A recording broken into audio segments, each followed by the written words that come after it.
اعوذ باللہ من الشیطان اللعین الرجیم بسم اللہ الرحمن الرحیم الحمد للہ وکفی وسلام علی عبادہ الذین اصطفی. درود بھیجیے محمد وعلی محمد.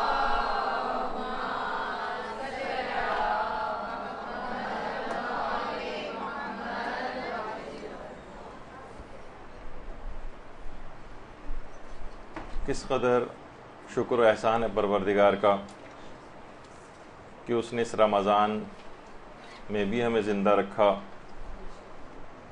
اور پھر اس قابل کیا کہ آج کی جو آنے والی رات ہے شب قدر وہ انشاءاللہ ہم سب کو نصیب ہوگی. شب قدریں تو بہت سی گزرتی ہیں، پچھلی سابقہ زندگیوں میں گزرتی رہی ہیں، لیکن ایسی شب قدر کیسے گزاریں کہ جو ایک آئیڈیل شب قدر قرار پائے، جو ہماری زندگیوں کے جو برنامہ ہے اور پروگرام ہے اس کو بدل کے رکھ دے. دیکھیے، اب شب قدر تو اپنی تمام تر فضیلتوں کے ساتھ ہمیں حاصل رہے گی. اب اس سے کسب فیض کرنا یہ ہمارا اپنا کام ہے، اور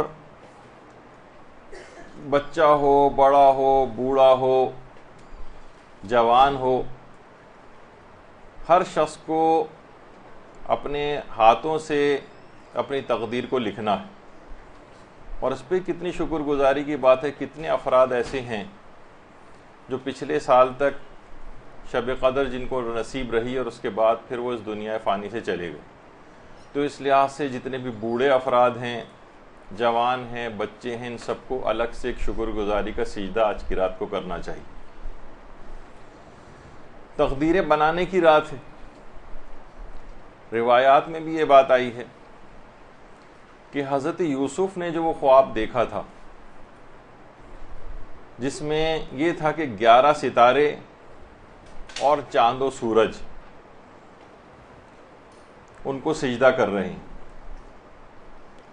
تو یہ خواب بھی انہوں نے شب قدر میں دیکھا تھا. روایات میں ہے کہ شب جمعہ بھی تھی اور شب قدر بھی تھی. تو اس لحاظ سے یہ مقدرات کو لکھے جانے کی رات ہے. اور کچھ اعمال اور طریقے ایسے ہیں جن پہ عمل پیرا ہونے کے بعد ہم اس کو ایک آئیڈیل شب قدر بھی بنا سکتے ہیں، اور اس طریقے سے اس کو گزار سکتے ہیں کہ دنیا اور آخرت کی ہر خیر ہم کو اس سے حاصل ہو جائے. اچھا، اس رات کو عبادت میں ہم کیوں بسر کریں؟ کیوں؟ اس کی ایک وجہ آیت اللہ سید محمد تہرانی نے بتائی. اب دیکھیے، ہمارے علماء یہ جو اتنے بڑے بڑے مقامات پر پہنچتے ہیں تو بچپن ہی سے، ابتدائے جوانی سے ان تمام چیزوں پر عمل کرتے ہیں، علم حاصل کرتے ہیں، یہاں تک کہ اس عمر کو پہنچ جاتے ہیں کہ پھر اتنے بڑے علمی مقام کو بھی وہ حاصل کرتے ہیں. یہ فرماتے ہیں کہ شب قدر ہم رات عبادت میں کیوں بسر کریں. وہ فرماتے ہیں کہ شب قدر میں جتنے بھی حالات اور ملکات ہوتے ہیں وہی آنے والی جو زندگی ہے آج کے بعد جو آئے گی، وہی کی وہی ساری زندگی کے اندر منعکس ہوں گے. یعنی آج کی رات آپ جس انداز سے بھی گزاریں گی وہ آنے والی تمام تر زندگی کے اندر اس کا ریفلیکشن آپ کو نظر آئے گا. وہ فرماتے ہیں کہ شب قدر میں جو شخص بھی عالم کثرت میں، بلکہ پہلے تو یہ کہا جائے کہ عالم وحدت کے اندر غرق رہے گا، مثلا پوری رات اطاعت خدا میں گزارے گا، پوری رات نمازوں کے اندر گزارے گا، پوری رات عبادت الہی کے اندر غرق رہے گا، تو فرماتے ہیں کہ اس کا ریفلیکشن پورے سال اس کی زندگی میں نظر آئے گا اور اس کی پورا سال نورانیت میں گزرے گا. اور جو شب قدر میں عالم کثرت میں غرق ہوگا وہ پورا سال اسی بے برکتی کے عالم میں رہے گا. مثلا اس رات کو آپ نے ٹی وی پر گیم شوز دیکھتے ہوئے گزاری، اس رات فضول بیت بازی اور شاعری کے ٹائپ کے جو پروگرام ٹی وی کے اوپر آ رہے ہیں وہ دیکھتے ہوئے گزاری، فضول قسم کے کوئز پروگرام دیکھتے ہوئے گزاری. یا بازاروں میں چکر کاٹتے ہوئے گزاری یا ٹی وی پروگرامز کو دیکھتے ہوئے گزاری تو پورے سال اس کی نحوست دامنگیر رہے گی، اس کے اثرات پورے سال کے اوپر محیط ہو جائیں گے۔ تو بلکہ یہاں تک فرماتے ہیں آیت اللہ تہرانی کہ حتیٰ کہ اگر کسی کی توجہ پوری کی پوری اس رات اپنی اولاد پر مرکوز رہی، اپنی ذات پر مرکوز رہی، اپنے مال اور اپنی معاشی صورتحال کے اوپر مرکوز رہی، تمام تر دعاؤں کا ماحصل یہی تمام چیزیں رہیں، تو وہ پورے سال انہی کے چکر میں گزارے گا۔ یعنی فرماتے ہیں کہ عالم وحدت میں اس میں ڈوب جانا چاہیے اس رات، اور عالم کثرت سے باہر آنا چاہیے۔ ظاہر ہمارا اتنا بڑا مقام تو نہیں ہے کہ ہم دنیاوی لحاظ سے اپنے لیے کوئی دعا نہ کریں، اولاد کے لیے کوئی دعا نہ کریں، رشتہ داروں کے لیے دعا نہ کریں، مال کی ترقی کے لیے دعا نہ کریں، سب دعائیں کریں، لیکن عالم آخرت کے حوالے سے بھی دعاؤں کا ایک بہت بڑا پورشن آپ کے پاس ہونا چاہیے۔ مثلا ہر شخص کو دنیا سے جانا ہے، مرنا ہے، سکرات کی کیفیت طاری ہونی، اس کے لیے آپ دعا کریں کہ یہ آسانی کے ساتھ ہو، قبر کی پہلی رات آپ کی آسانی کے ساتھ گزرے، برزخی زندگی آپ آسانی کے ساتھ گزرے، قیامت آئے گی، پل صراط آئے گا، چوکیاں آئیں گی، کتنے سارے آگے نار جہنم وغیرہ، ان سب سے بچنے کے لیے بھی تو دعائیں کرنی ہیں نا۔ تو کوئی لمحہ بھی اس رات کا ایسا نہ رہ جائے کہ جو کہ ذکر و مستحبات وغیرہ سے خالی ہو، ٹی وی وغیرہ کے فضول چیزیں بالکل نہ دیکھیں، کوئی وقت اس کے اندر نہ لگائیں، ورنہ جتنا وقت آپ نے اس روحانی پہلو سے کم تر لگایا، مثلا ٹھیک ہے رات 6-8 گھنٹے آپ کے پاس تھے، اس میں سے 1-2 گھنٹے آپ نے ٹی وی کے پروگرامز بھی دیکھے یا فضول باتوں میں وقت گزارا، تو روحانیت کا اتنا حصہ نامکمل رہ جائے گا۔ تو دیکھیے سب سے پہلے اس کی ابتدا کرنی ہے غسل سے، غسل شب قدر، یہ اس رات کا سب سے پہلا عمل ہے۔ اور کچھ مسائل جلدی ہم اس کو ڈسکس بھی کر دیتے ہیں کہ بہرحال دیکھیے آخری عشرے کی تقریباً تمام راتوں میں روایت میں یہ بات آئی ہے کہ پیغمبر اسلام غسل کیا کرتے تھے۔ اللہم صلی علی محمد وعلی محمد۔ تو کوشش کریں کہ اب جتنی بھی راتیں بچیں کم سے کم ہر رات، تاکہ ایک لحاظ سے سیرت کے مطابق بھی عمل ہو جائے، البتہ جو مستحب ہیں، جو معتبر روایتوں سے غسل شب قدر وغیرہ جس طریقے کے مستحب ہے، اور تھوڑے سے مسئلے فقہ بھی اس کے اندر بتا دیے جائیں تاکہ یہ بھی کنفیوژن کہ ماہوار نجاست کے زمانے میں بھی غسل شب قدر کیا جا سکتا ہے۔ اس کے علاوہ یہ کہ جتنے بھی اعمال قرآن ہیں یہ بھی سب کیے جا سکتے ہیں اسی زمانے میں، نجاست کے زمانے میں، اور ضروری نہیں کہ صرف غسل شب قدر ہی کی نیت ہو، بلکہ اور بھی بہت سارے غسلوں کی نیت آپ اس میں جمع کر سکتی ہیں، مستحب غسلوں کی نیتیں بھی جمع کر سکتی ہیں، واجب غسلوں کی نیتیں بھی جمع کر سکتی ہیں۔ غسل زیارت امام حسین کی نیت ہو، اور خوشنودی خدا کی نیت ہو، اور کوئی پرانا آپ کا غسل جمعہ، کوئی قضا چلی آ رہی ہو، کوئی اور اس طرح کا غسل ہو، وہ سب بھی ایک ساتھ نیت کر کے ایک ہی غسل میں سب کا ثواب لے سکتے ہیں۔ اسی طرح سے یہ البتہ یاد رہے کہ بہرحال اس غسل کے بعد کچھ علماء کہتے ہیں کہ وضو کی ضرورت نہیں ہے، جیسے آغا سیستانی اور آغا خوئی، اور کچھ علماء یہ فرماتے ہیں جیسے جس میں امام خمینی اور رہبر معظم کے بعد نمازوں کے لیے وضو کی ضرورت کافی رہے گی، یعنی وضو بھی کرنا پڑے گا۔ اسی طرح سے اب کچھ اوقات کے لحاظ سے کچھ بہتر چیزیں، ویسے تو پورا زمانہ ہی پوری رات غسل شب قدر کیا جا سکتا ہے، لیکن شب 19 میں زیادہ بہتر یہ ہے جو کہ گزر گئی، وہ یہ ہے کہ وہ غسل غروب سے کچھ دیر پہلے کیا، اور شب 21 اور شب 23 میں زیادہ بہتر یہ ہے، البتہ یہ غسل بھی مغرب سے تھوڑا پہلے کیا جا سکتا ہے، البتہ 21 اور 23 میں زیادہ بہتر ہے کہ یہ غسل مغرب اور عشاء کے درمیان کیا جائے۔ تو دیکھ لیجئے گا کہ نماز مغرب پڑھنے کے بعد پھر غسل کریں، اس کے بعد نماز عشاء غسل سے انجام دیں۔ اسی طرح سے کون کون سے اعمال انجام دے سکتی ہے کوئی بھی عورت؟ تو یہ ہے کہ سوائے 4 واجب سجدوں والی آیات کے تلاوت کے تمام اعمال شب قدر انجام دے سکتی ہے، تمام دعائیں پڑھ سکتی ہے، تمام اذکار پڑھ سکتی ہے، تمام زیارات پڑھ سکتی ہے، تسبیحات پڑھ سکتی ہے۔ البتہ امام خمینی کی ایک احتیاط ہے کہ وہ ان تمام سوروں کو بھی پڑھنے کو منع فرماتے تھے کہ جس کے اندر آیات سجدہ آتی ہیں۔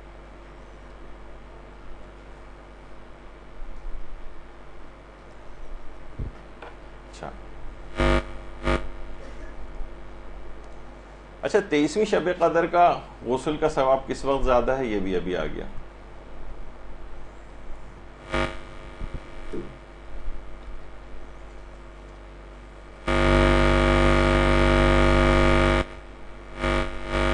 اس کے بعد زیادہ امکان یہ ہے کہ شب قدر کون سی رات ہے، تو اس میں امام آیت اللہ سیستانی فرماتے ہیں کہ زیادہ امکان اس بات کا ہے کہ شب 21 اور شب 23 میں شب قدر ہے۔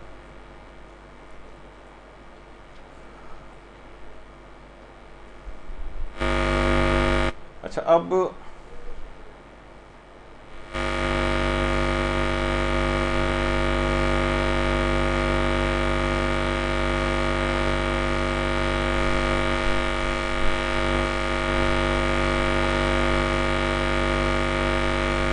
آیت اللہ محمد علی جاویدہ، ان سے کسی نے پوچھا کہ شیطانی وسوسے بہت آتے ہیں،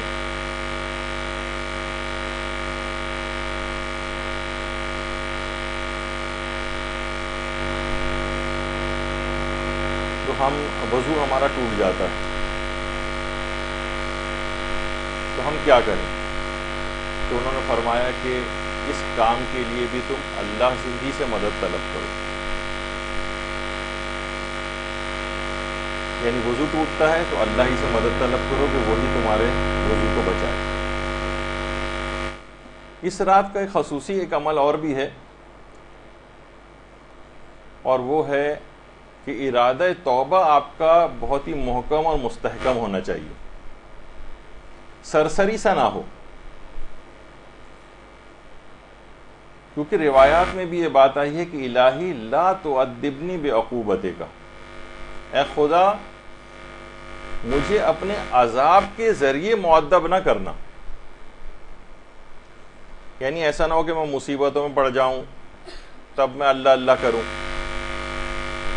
ورنہ توفیق توبہ ہی نصیب نہیں ہوگی۔ بالکل سچی توبہ کرنی ہے اور خود کو عذابوں سے اور پریشانیوں سے بچانا ہے، اور یہی وجہ ہے کہ آیت اللہ جواد عاملی یہ بات فرماتے ہیں اور ایک روایت کو پیش کرتے ہیں اپنے ایک درس کے اندر کہ الناس عبید الدنیا والدین لائق علی السنتہم۔ اس کا ترجمہ عام طور پر یوں کیا جاتا ہے کہ لوگوں کا دین ایک چیونگم کی طرح سے ہے، جب تک یہ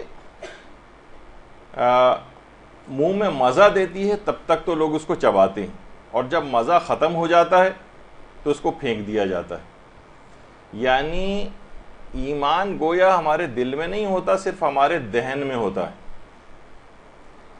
زبان پر ہوتا ہے، یہ ہمارے حلق سے نیچے نہیں اترتا۔ آیت اللہ بہجت نے ایک بڑا ایک عجیب واقعہ بھی سنایا، کہنے ایک صاحب علم نے اپنے خواب کے اندر یہ بات دیکھا کہ ایک مومن تھا جو کہ اہل علم میں سے تھا، اور اسے دیکھا کہ وہ بصرہ میں غیر مومنین کے قبرستان میں دفن ہے۔ تو اس نے پوچھا کہ یہ تو نجف میں وادی السلام میں دفن تھا۔ اس نے خواب میں پوچھا کہ آپ یہاں پر کیسے آ گئے؟ غیر مومنین کے بصرہ کے قبرستان میں آپ کو تو دفن ہی کیا گیا تھا، نجف دار السلام میں، وادی السلام میں، تو آپ یہاں پر کیسے آئے؟ بصرے کے قبرستان کے اندر آپ آ گئے، وہ بھی غیر مومنین کے۔ کہا کہ ہاں، مجھے غیر شیعہ میں سے قرار دے کر یہاں منتقل کر دیا گیا. کہا کہ حیرت ہے، آپ تو شیعہ تھے، پھر آپ کو یہاں کیسے کیوں منتقل کیا گیا؟ تو اس مرحوم نے خوابی میں اپنی زبان نکالی اور کہا کہ صرف میں زبانی شیعہ تھا اور عمل سے کوسوں دور تھا، فقط میرا زبانی دعوے کو قبول نہیں کیا گیا اور غیر شیعوں کے قبرستان میں مجھے منتقل کر دیا گیا. تو دیکھیں اس لحاظ سے عمل کرنا ہے.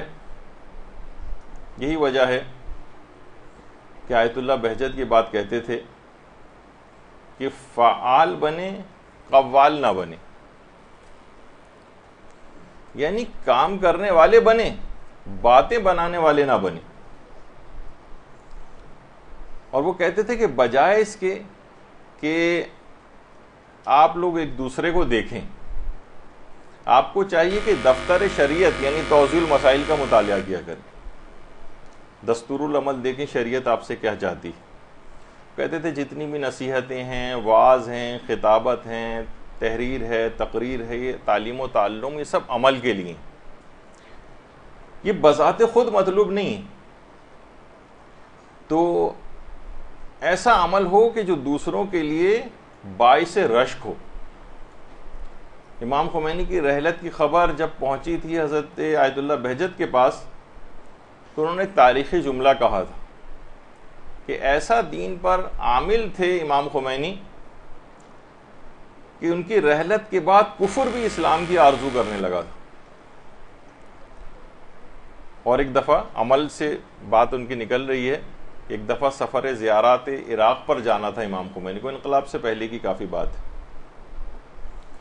تو آیت اللہ بہجت ان سے ملے کچھ عرصے بعد، کہا کہ آپ کو تو اب سفر کے اوپر چلے جانا چاہیے تھا عراق، تو ابھی تک آپ کیوں نہیں گئے؟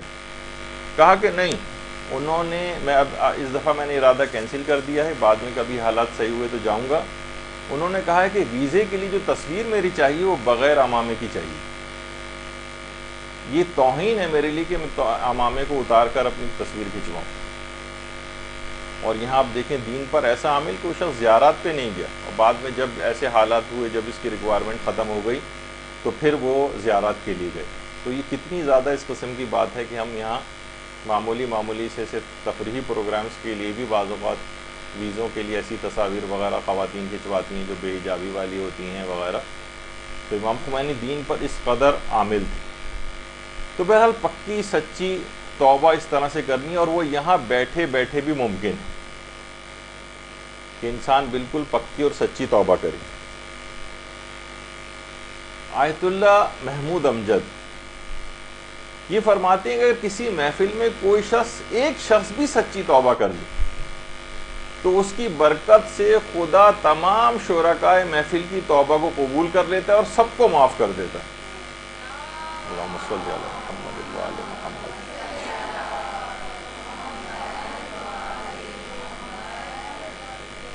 پکی اور سچی توبہ وہ یہاں بیٹھے بیٹھے بھی ہو سکتی.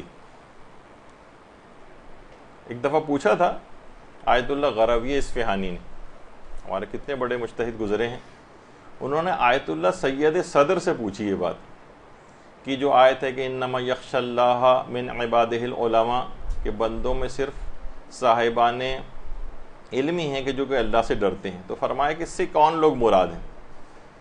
تو فرمایا اس سے چند اصطلاحات جاننے والا مراد نہیں ہے، بلکہ علماء باللہ مراد ہے.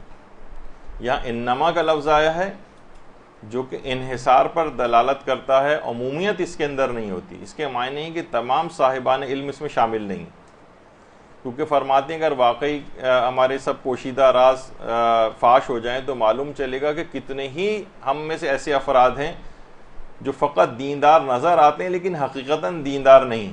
صرف اپنی دنیا کو ہم نے آباد کیا ہوا ہے، دینداری کا ایک ماسک اور خول گویا چڑھایا ہوا ہے، اپنے لباس سے، اپنے چند ظاہری اعمال سے، اپنی میٹھی میٹھی باتوں سے گویا ہم دنیا کو دھوکہ دیتے ہیں کہ ہم دیندار ہیں. تو دیکھیے آج کی رات اس بات سے بھی توبہ کرنی ہے کہ پروردگار اس طرح کی طرز زندگی کو ہماری اس سے نکال لے اور سچی توبہ قرار دے دے.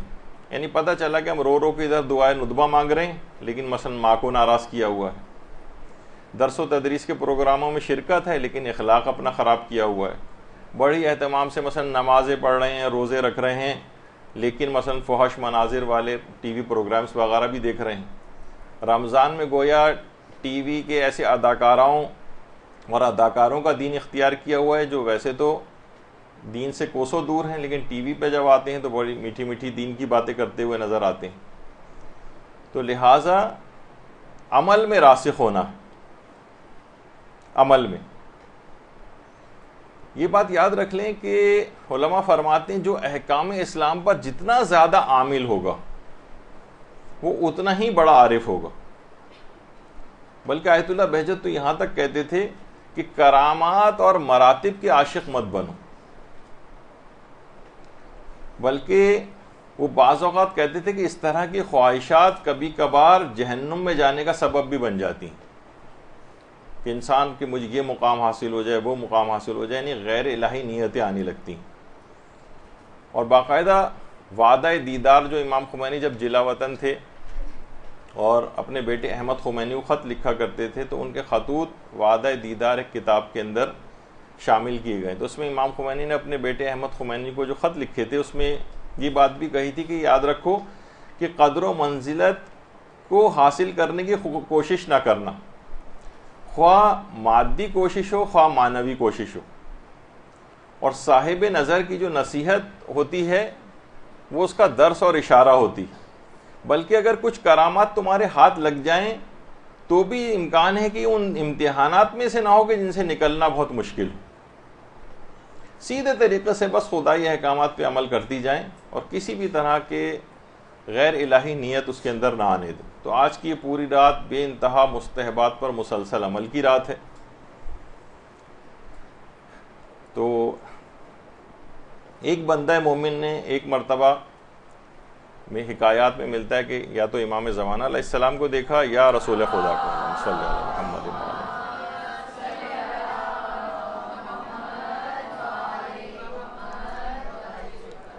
کہ ہم پہلے لوگوں کی طرح کیوں نہیں، ہماری روحانیت اور ایمانیت کا وہ معیار کیوں نہیں ہے جو کہ پہلے لوگوں کا ہوتا تھا۔ تو معصوم نے جملے اس حکایت میں ہے کہ ارشاد فرمائے کہ پہلے زمانے کے لوگ مستحبات پر بھی واجبات کی طرح سے عمل کرتے تھے اور مکروہات سے بھی حرام کاموں کی طرح سے بچا کرتے تھے، جبکہ تم لوگوں کا یہ حال نہیں۔ یعنی ہم تو اس طرح کا ہمارا گویا حال ہے کہ بالکل ہم جس طرح نہیں ہوتا کھائی کے کنارے کنارے چلتے ہیں، یعنی اکثر و بیشتر اس کے اندر گر جاتے ہیں۔ دیکھیے مستحبات کی جتنی آپ پابندی کریں گی یہ آپ کے واجبات کو قضا ہونے سے بچائیں گی، مکروہات سے جتنا بچیں گی اتنا ہی آپ کو ارتکاب حرام سے محفوظ رکھے گا یہ عمل۔ تو مستحبات اور مکروہات وغیرہ ان کی پابندی بھی کرنا بہت ضروری ہے، واجبات اور حرام کے ساتھ ساتھ۔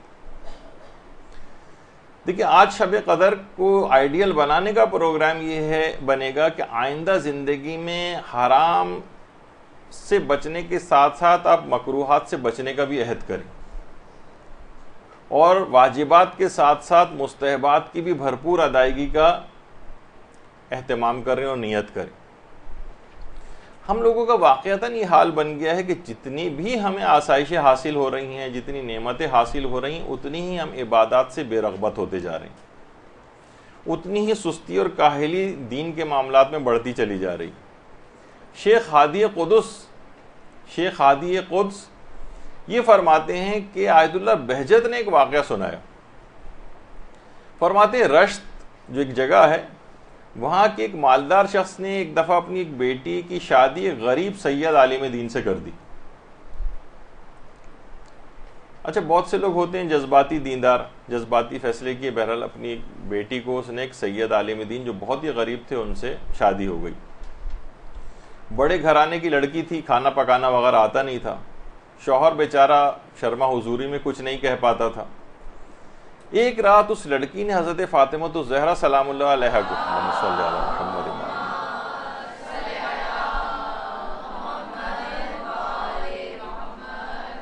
ان کو خواب میں دیکھا۔ شہزادی نے کہا تم یہ میرے بیٹے کے ساتھ اچھا سلوک کیوں نہیں کرتی ہو؟ کیوں اس کو کھانا پکا کر نہیں دیتی ہو؟ لڑکی نے کہا کہ شہزادی مجھے تو واقعتاً کھانا بنانا آتا ہی نہیں۔ بی بی نے اصرار کیا کہ نہیں، تمہیں کام کرنے چاہیے۔ وہ بار بار یہی کہتی کہ مجھے نہیں آتا، مجھے نہیں آتا۔ بالآخر حضرت زہرا سلام اللہ علیہا نے یہ کہا کہ کم سے کم اتنا تو کرو کہ تم جتنا بھی کھانے کے لیے ضروری مواد ہو یہ جمع کر کے کسی برتن میں ڈال کر اور آگ پہ چڑھا دو، باقی تمہیں کچھ کرنے کی ضرورت نہیں۔ اچھا، جب یہ خواب سے بیدار ہوئی تو بہت حیران ہوئی۔ اب اس نے صرف یہ چیک کرنے کے لیے کہیں یہ میرا خواب سچا بھی تھا یا نہیں، اس نے تمام ضروری چیزیں جمع کی اور ایک برتن میں ڈال کر اوپر ڈھکن لگا دیا۔ آیت اللہ بہجت فرماتے ہیں اسی وقت پتیلی سے اس طرح کی پکنے کی آوازیں آنا شروع ہو گئیں۔ اس نے تجسس سے ڈھکن اٹھا کے دیکھا تو کھانا مکمل طور پر پک کے اسی وقت تیار ہو چکا تھا۔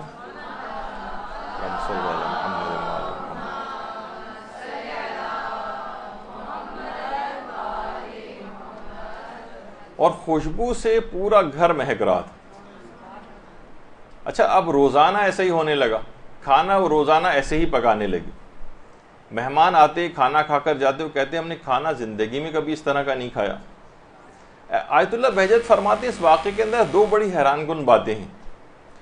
ایک تو یہ ہے کہ کرامت کتنی حیران کن ہے کہ روزانہ اس طرح سے کھانا پک کر تیار ہو جاتا تھا۔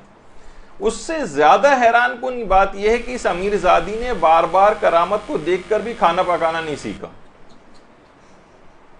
یہ آپ کو اصل میں واقعہ سنانا مقصود نہیں تھا۔ جتنی آسائشیں اور نعمتیں بڑھتی جا رہی ہیں اتنا دین کے اوپر عمل دور ہوتا جا رہا ہے۔ یہاں ہمارے ساتھ بھی کتنا ہوتا ہے، کتنی ہماری ظاہری طور پر مدد ہوتی، کتنے معجزات ہمارے ساتھ ہو جاتے ہیں، کتنی پریشانیوں سے ہم بچ کر نکلتے ہیں، لیکن کوئی بھی سدھرنے کو تیار نہیں ہوتا۔ کتنی شب قدر آتی ہیں اور گزر جاتی ہیں، کتنے رمضان آئے اور گئے، نہ ہمیں بدلنا تھا اور نہ ہم بدلے۔ جبکہ ہم ان کردار کے اعتبار سے ہم ان معصومین کے ماننے والے ہیں کہ علامہ اظہر حسن زیدی صاحب قبلہ کتنے مشہور خطیب گزرے، وہ یہ کہتے تھے کہ ہم ایسے افراد کے ماننے والے ہیں جن کا کردار یہ تھا کہ آل محمد پر لوگوں نے تلوار اٹھائی، پتھر اٹھائے، تازیانے اٹھائے، مگر کوئی انگلی نہیں اٹھا سکا۔ ایسا کردار، وہ ہمارا کردار کچھ اس طرح کا ہے نا، وہ جو دادا اور پوتے کے اندر ایک مکالمہ ہے لطیفے کے طور پر کہ دادا آپ اس زمانے میں رہتے کس طرح تھے، نہ جہاز تھا، نہ کوئی کمپیوٹر تھا، نہ لیپ ٹاپ تھا، نہ ٹی وی تھا، نہ آئی فون تھا، نہ کوئی موبائل تھا، نہ اے سی تھا۔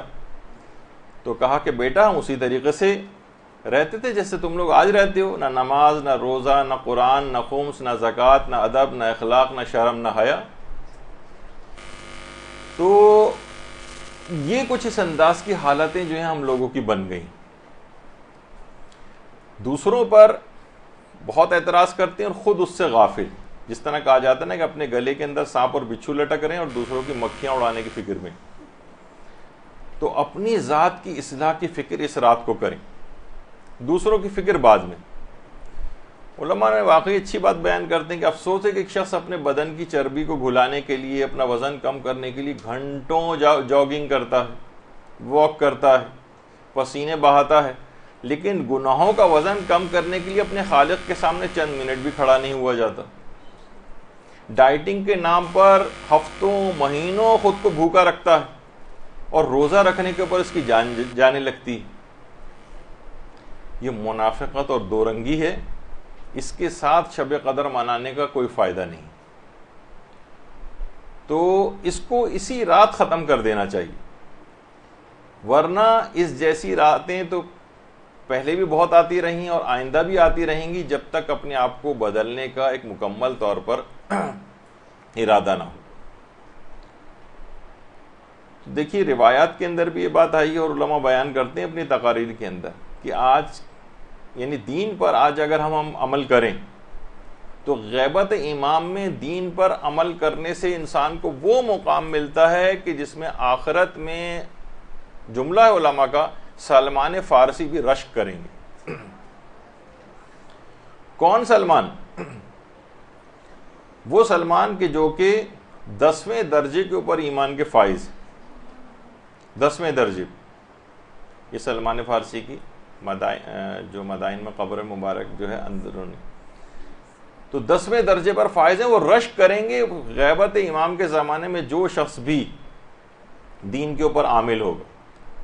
آقا دانشمند جو کہ بہت ہی ایک اچھے خطیب ایران کے ہیں، تو وہ فرماتے ہیں کہ یہ بات نہیں بھولنی چاہیے ہمیں کہ آخری زمانے میں بہت زیادہ فتنے نمودار ہو رہے ہیں. عقائد کے فتنے بھی ہیں، اخلاق کے فتنے بھی ہیں، معاشرتی فتنے بھی ہیں، کمپیوٹر اور انٹرنیٹ کے فتنے ہیں، موبائل فون اپنے فوائد کے ساتھ ایک فتنے کے طور پر ہی ہے. وہ فرماتے ہیں یوسف کے سامنے ایک زلیخا تھی، آج نوجوانوں کے سامنے ہزاروں زلیخائیں ہیں. موسیٰ کے سامنے ایک فرعون تھا، آج سینکڑوں معاشرے کے اندر فرعون موجود ہے.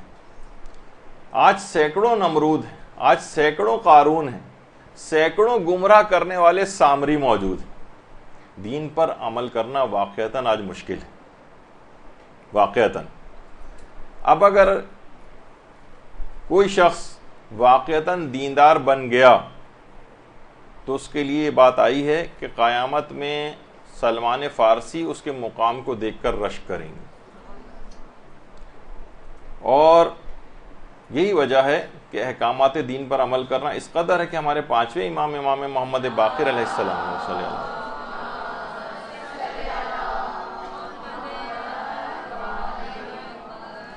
اے ہشام خود کو جنت سے کمتر چیز پر فروخت نہ کرنا، اپنے ایک صحابی سے امام نے فرمایا تھا.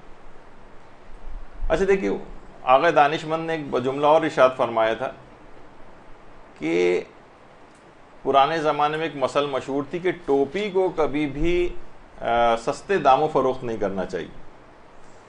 یعنی اگر آپ نے دین پر عمل کیا تو سلمان فارسی کے لیے قابل رشک بن جائیں گے اور اس دنیا ہی سے انعامات ملنے شروع ہو جائیں گے.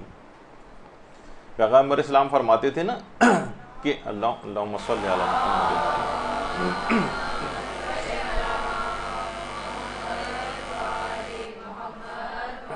کہ اللہ نے مجھ کو وحی سے اور علی کو الہام سے نوازا. ہمارے کتنے علماء بھی ایسے ہیں، جیسے سید ابن طاؤس کے متعلق یہ بات کہی جاتی ہے کہ وہ مقام الہام کے مدعی تھے. ایک ان کے بیٹے تھے علی ابن طاؤس، ان کے دونوں باپ اور بیٹا وہ اسی طرح سے بہت ہی بڑے مقام کے اوپر پہنچ گئے تھے. اچھا، ایک بھی گناہ انسان نہ کرے، کیا یہ ممکن ہے؟ یعنی دوسرے الفاظ میں کہا جائے کیا کوئی غیر معصوم شخص مقام عصمت پر فائز ہو سکتا ہے؟ دیکھیں، عصمت کے مراتب، عصمت کبریٰ جو ہے وہ تو 4 معصومین علیہم السلام کے پاس اعلیٰ ترین مقام ہے، اس کو تو ایک طرف کر دیجئے، لیکن اس کے بعد بھی اس عصمت کے مراتب ہیں. سارے انبیاء جیسے معصوم ہیں لیکن سب کا درجہ ایک نہیں. اولو العزم پیغمبر الگ ہیں، غیر اولو العزم پیغمبر جو ہیں وہ الگ ہیں. حتیٰ کہ آیت اللہ بہجت یہ بات کہتے تھے کہ حضرت عباس علمدار علیہ السلام، حضرت علی اکبر علیہ السلام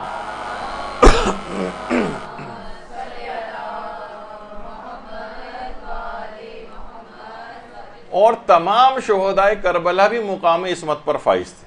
آیت اللہ بہجت فرماتے تھے. البتہ عصمت سے مراد وہ مخصوص عصمت کبریٰ مراد نہیں، وہ تو صرف 4 معصومین کے پاس، لیکن اس سے کمتر درجے کی جو عصمت ہے اس پر یہ تمام افراد بھی فائز تھے.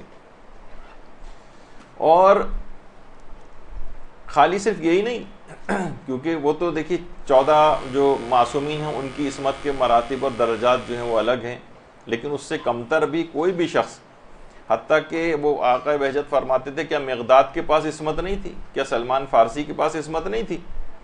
بلکہ آیت اللہ بہجت فرماتے تھے کہ ہمارے اپنے زمانے میں کتنی افراد ایسے گزرے ہیں کہ جو جان بوجھ کر انہوں نے اپنی زندگی میں کوئی ایک گناہ بھی نہیں کیا. حتیٰ کہ آیت اللہ بہجت زید شہید کے متعلق، جو 4تھے امام کے فرزند تھے، وہ بھی کہتے تھے کہ یہ بھی معصوم از خطیہ تھے. دیکھیے، ایک ہوتا ہے کہ معصوم از خطا اور ایک ہوتا ہے معصوم از خطیہ. معصوم از خطا یعنی جو جان بوجھ کر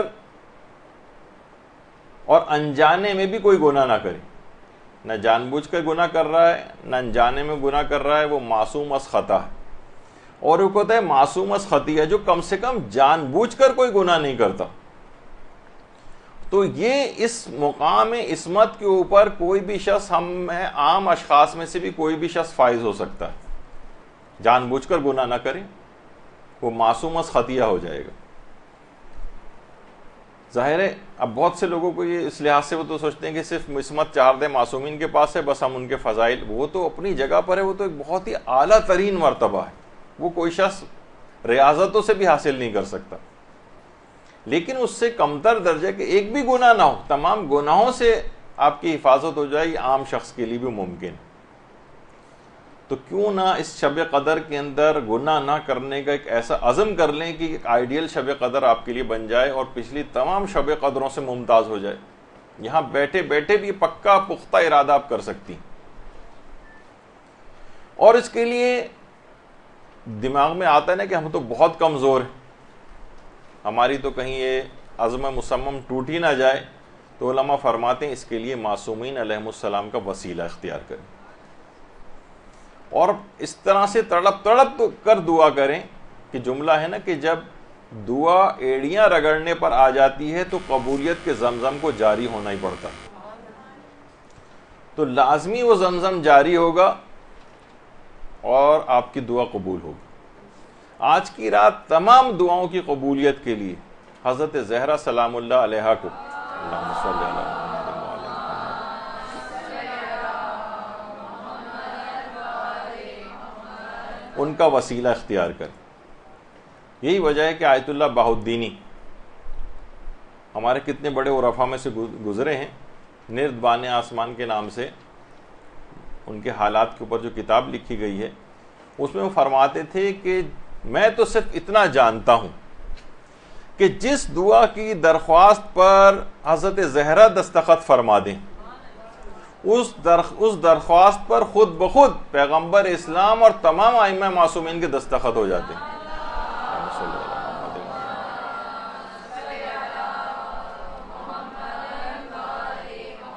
اور فرماتے تھے کہ ایک ایسی بات ہے جس میں کوئی کلام نہیں ہے، کوئی شک و شبہ نہیں۔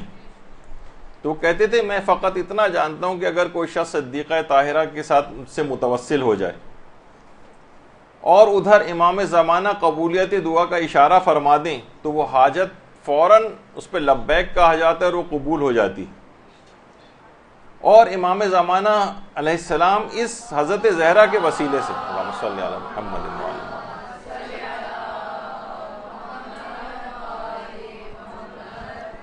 حضرت زہرا کے وسیلے سے کی جانے والی دعا کو کبھی بھی امام زمانہ رد نہیں فرماتے۔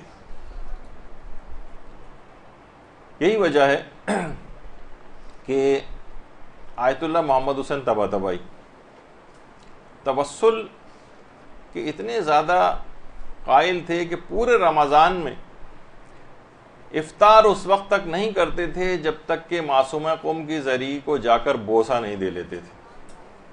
پورے رمضان طریقہ کار یہ ہوتا تھا آیت اللہ محمد حسین طباطبائی کا۔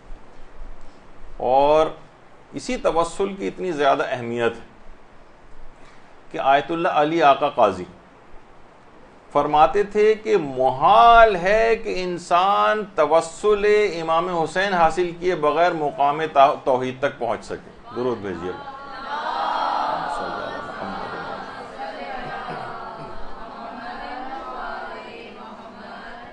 محال ہے کہ کوئی شخص مقام توحید تک پہنچ سکے جب تک کہ وہ امام حسین علیہ السلام سے توسل اختیار نہ کرے، اور ان کی راہ تک پہنچنے کے لیے، ان کے در تک پہنچنے کے لیے کل خیرات اور فیوز و برکات کے حصول کے جو پیشکار ہیں وہ حضرت قمر بنی ہاشم عباس علمدار علیہ الصلوۃ والسلام۔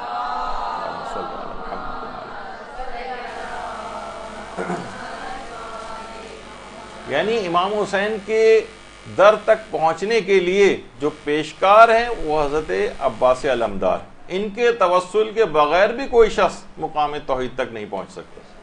ان سے گزرنا ہوگا، ان کا توسل اختیار کرنا ہوگا تو دربار امام حسین میں حاضری ملے گی اور وہاں سے پھر آگے کی مقامات کی طرف بڑھا جائے گا۔ تو دیکھیے انہی کے وسیلے سے اور ہر قسم کی جتنی بھی دعائیں ہیں انہی کا ہی وسیلہ اختیار کرنا ہے. حضرت عباس علمدار کا وسیلہ آج کی رات اختیار کریں, امام حسین کا, شہزادی کونین کا وسیلہ آج کی رات اختیار کریں, کیونکہ یہ افراد ان کے ماننے والے یعنی ان کو تو یہ لازمی عطا کریں گے جب یہ اپنے مخالفین تک کو عطا کرتے ہیں. یہ بات بھی آیت اللہ بہجت نے اپنے ایک درس کے اندر بتائی. کہتے ہیں نجف میں وہ جگہ جہاں دجلہ اور فرات ملتے ہیں, وہاں ایک شیعہ مومن تھا جو ہر جمعرات کو زیارت امیر المومنین علیہ السلام کے لیے نجف جاتا تھا. صلی اللہ علیہ محمد وعلیہ.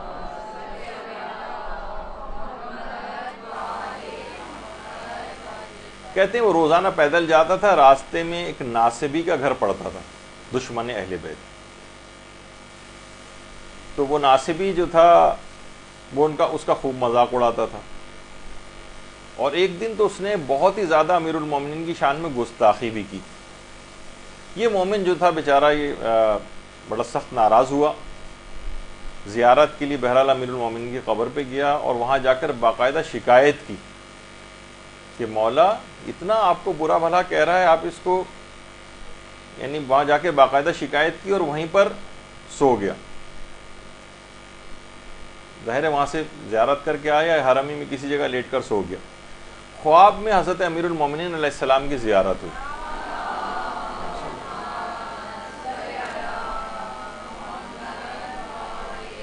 کہا مولا آپ اس کو سزا کیوں نہیں دیتے؟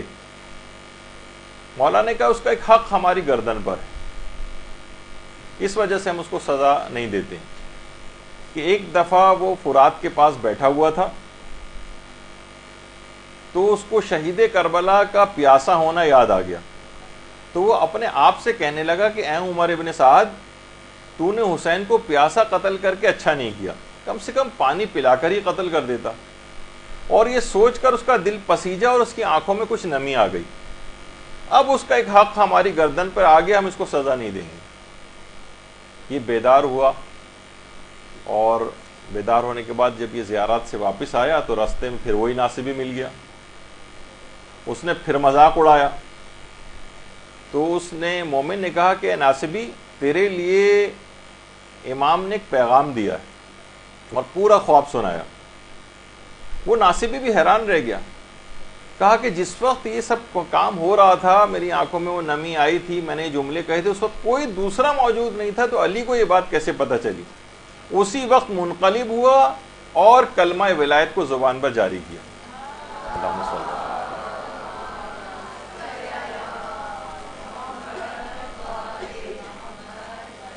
آیت اللہ بہجت نے واقعہ سنایا اور کہا کہ دیکھو یہ تو وہ افراد ہیں کہ جو اپنے دشمنوں کو اور اپنے مخالفین کو بھی عطا کرتے ہیں, تو ان کا ماننے والا اگر ان کو کوئی دل سے پکارے تو کیوں کر اس کو عطا نہ کریں. تو اس رات ان تمام ہستیوں کے ساتھ ایک توسل اختیار کریں, بارگاہ خداوندی میں تمام دعاؤں کی قبولیت کے لیے ان کا واسطہ دیں, تو پھر دیکھیے کہ دعا کیسے قبول نہیں ہوتی. پھر اس رات میں ایک خصوصیت سے آپ کو ایک عمل اور کرنا ہے, اور اس بات کا عہد بھی کریں کہ اس پہ ساری زندگی اس کے بعد عامل رہیں گی کہ اس رات میں خاص طور پر جو مغرب و عشاء کی نمازیں ہیں ان کو اول وقت پر انجام دیں. یعنی ٹھیک ہے افطار وغیرہ کرنے کے بعد, لیکن عام طور پر دیکھا گیا ہے کہ اس سے بہت ہی بے برکتی نمازوں کو تاخیر کر کے پڑھنا. پڑھ لیں گے, آرام سے پڑھ لیں گے, 10 بجے پڑھ لیں گے, 11 بجے پڑھ لیں گے, پونے 12 بجے پڑھ لیں گے جا کر. اسی طریقے سے دوپہر کی نمازوں کے لیے اسی طریقے سے فجر بھی بالکل قضا کے قریب پڑھی جاتی ہے. وہ جو میں نے ابھی کہا نا کہ کھائی کے بالکل کنارے کنارے ہم رہتے ہیں, کبھی بھی اس کے اندر روزانہ کی بنیاد پہ گرتے ہیں اور پھر باہر نکلتے ہیں. افطار کے بعد قیلولہ وغیرہ کرنے میں بھی ٹائم نہ لگائیں. ساری زندگی آرام کرنے کے لیے بہت پڑی ہوئی ہے. یہ انتہائی اہم رات ہے, کیونکہ عام طور پر لوگ غنودہ ہو جاتے ہیں, افطار کر کے بالکل انٹا غفیل ہو کے جو ہے پڑ جاتے ہیں بستر کے اوپر. تو بہرحال اس میں بھی وقت نہ لگائیں, اور اس رات کو آئیڈیل اس طرح سے بنائیں کہ اپنی آئندہ زندگی میں تمام مصروفیات پر نماز کو مقدم کرنے کا عہد کریں. بہت، ورنہ یہ سابقہ بہت ساری شب قدروں کی طرح سے یہ شب قدر بھی گزر جائے گی اور زندگی میں کوئی تبدیلی لے کر نہیں آئے گی. اور آیت اللہ بہجت بڑی عجیب بات اور کہتے تھے کہ لوگوں کا اول وقت جماعت سے نماز پڑھنا بہت سارے دوسرے لوگوں کو آخری وقت میں ان کی نمازوں کی حفاظت کرتا.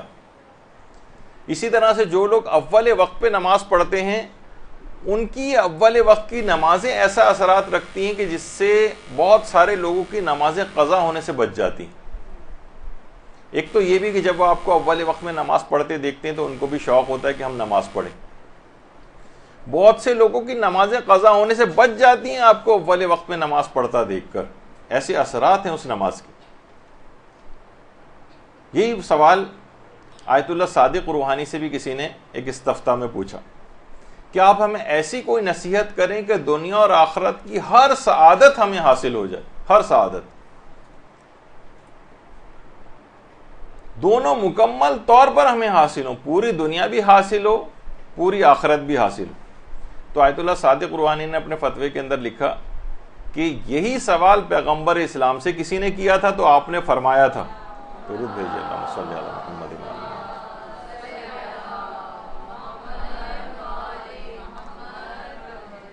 تو آپ نے فرمایا تھا کہ ہر نماز کو اس کے اول وقت پر انجام دو, یعنی اس کے بعد تمہیں دنیا اور آخرت کی تمام سعادتیں حاصل ہو جائیں گی. اول وقت میں نماز, تو اس کا عہد آج کی رات کر لیں اور اول وقت کی نماز مغرب اور عشاء کی اسی رات سے پڑھیں, یعنی زیادہ تاخیر نہ کریں. بہت اگر بھوک پیاس تنگ کر رہی ہو تو ٹھیک ہے, آپ افطار وغیرہ کر لیں, افطار کے فوراً بعد پہلے سے وضو غسل وغیرہ کر کے تیاری وغیرہ کر کے اور آپ نماز مغربین کے لیے کھڑی ہو جائیں. رات ویسے بھی چھوٹی ہے, اعمال بہت زیادہ اس کے اندر ہوں گے, وقت کو ضائع نہ کریں, آرام کرنے کے لیے زندگی پڑی. اچھا, یہی وجہ ہے کہ آیت اللہ بہجت سے ایک مرتبہ ایرانی صدر ملاقات کے لیے آئے تھے, تو آیت اللہ بہجت نے ان کو توحید کے بہت سارے اسرار و رموز سمجھائے تھے. تو اور ایک چیز دعا کے حوالے سے خاص طور پر یہ بھی ان کو کہی تھی کہ کوشش یہ کرو, باقاعدہ روزنامہ کیہان وغیرہ کے اندر یہ چھپی بھی تھی بات, کہ ہمیں چاہیے کہ ہم سب لوگوں کے لیے دعا کریں, سب لوگوں کے لیے, حتیٰ کہ کافروں تک کے لیے ہدایت کی دعا کیا کریں, خواہ وہ کتنا ہی دور, خواہ بلکہ آقا بہجت نے کہا خواہ وہ چین میں ہی کیوں نہ رہتا ہو. تو آج کی رات اپنی دعا کو اتنی عمومیت دیں, اتنی عمومیت دیں, اتنا عموم کر دیں کہ کافروں کو بھی اس میں شامل کر لیں کہ جو ہدایت کے قابل ہیں کافر, پروردگار ان کو ہدایت دے. تو پوری دنیا میں جو جو کافر بھی مسلمان ہوگا اور مذہب حقہ کو قبول کرے گا اس کے ثواب میں آپ شریک ہو جائیں گے. اللہم صلی علی محمد.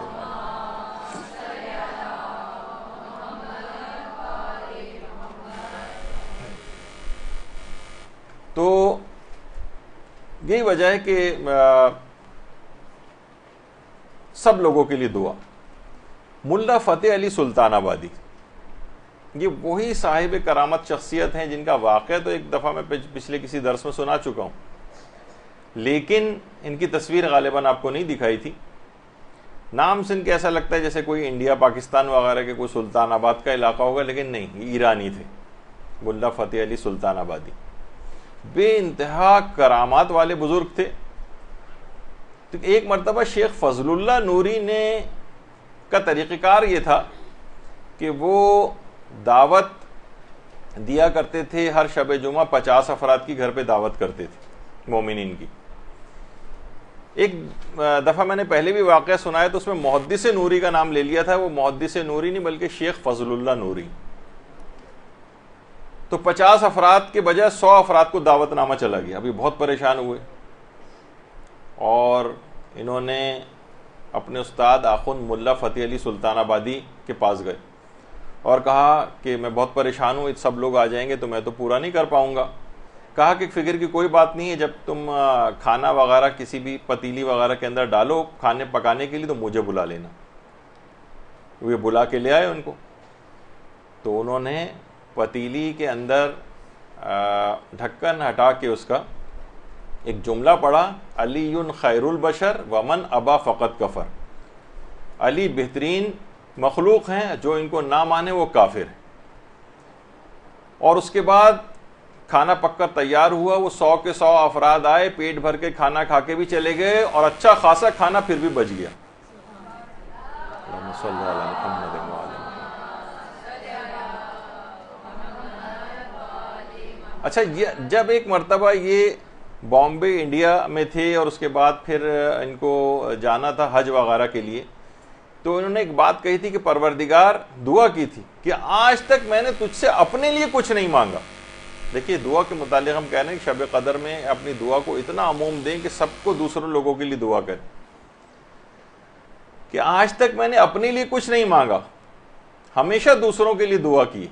اچھا، یہ خصوصیت اور آیت اللہ محمد حسین طباطبائی میں بھی تھی۔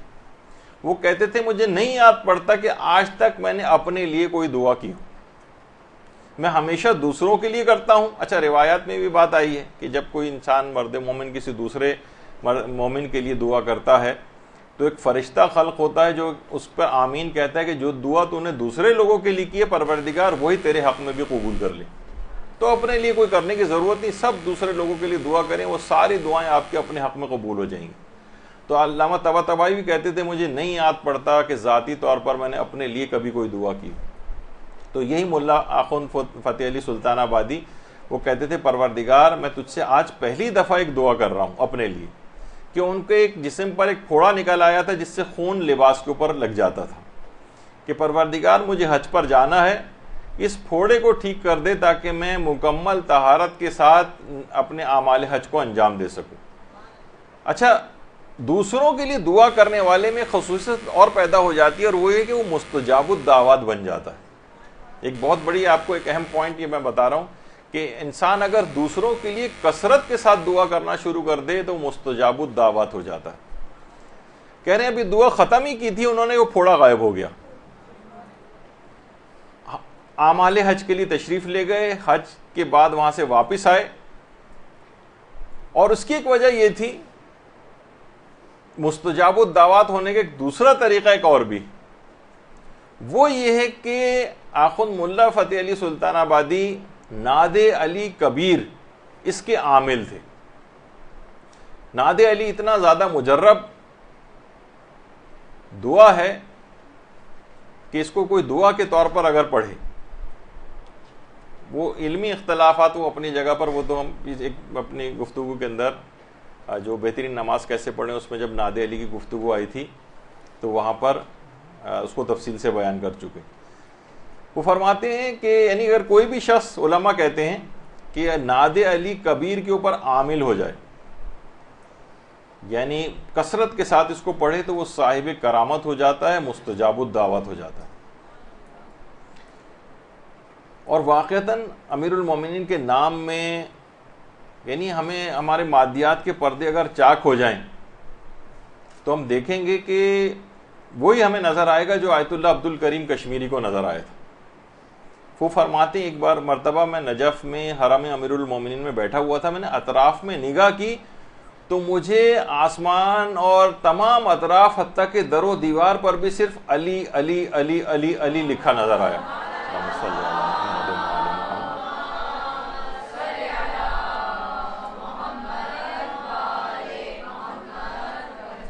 ہر جگہ پر مجھے یہ لکھا نظر آیا۔ تو بہرحال اس رات کو ان تمام ہستیوں کا توسل، جتنے بھی نام ابھی آپ نے سنے، شہزادی کا، حضرت امیر کا، حضرت عباس کا، امام حسین کا، بلکہ پورے 14 معصومین کا، آپ بار بار توسل اور بار بار وسیلہ اختیار کریں اپنی تمام دعاؤں میں ان کا، پھر دیکھیے کہ آج کی رات کیسی ایک آئیڈیل شب قدر بنے گی کہ تمام دعاؤں کو قبول کروا کے ہی آپ مصلی سے اٹھیں گی۔ کوشش یہ کریں کہ اس میں اول و آخر اس رات میں، اور اگر ممکن ہو تو وسط میں بھی صدقہ دیں۔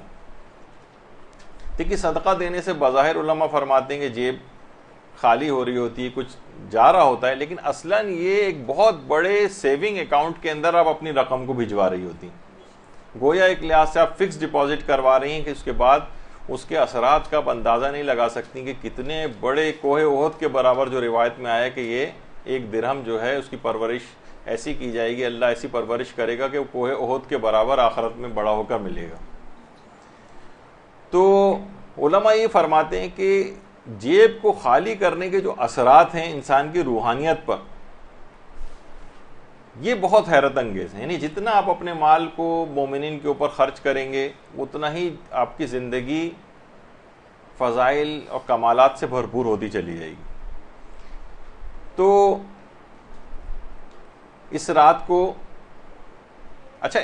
کو خاص طور پہ آئیڈیل بنانے کے لیے آیت اللہ طباطبائی سے منسوب ایک بہت ہی تحفہ سمجھیے.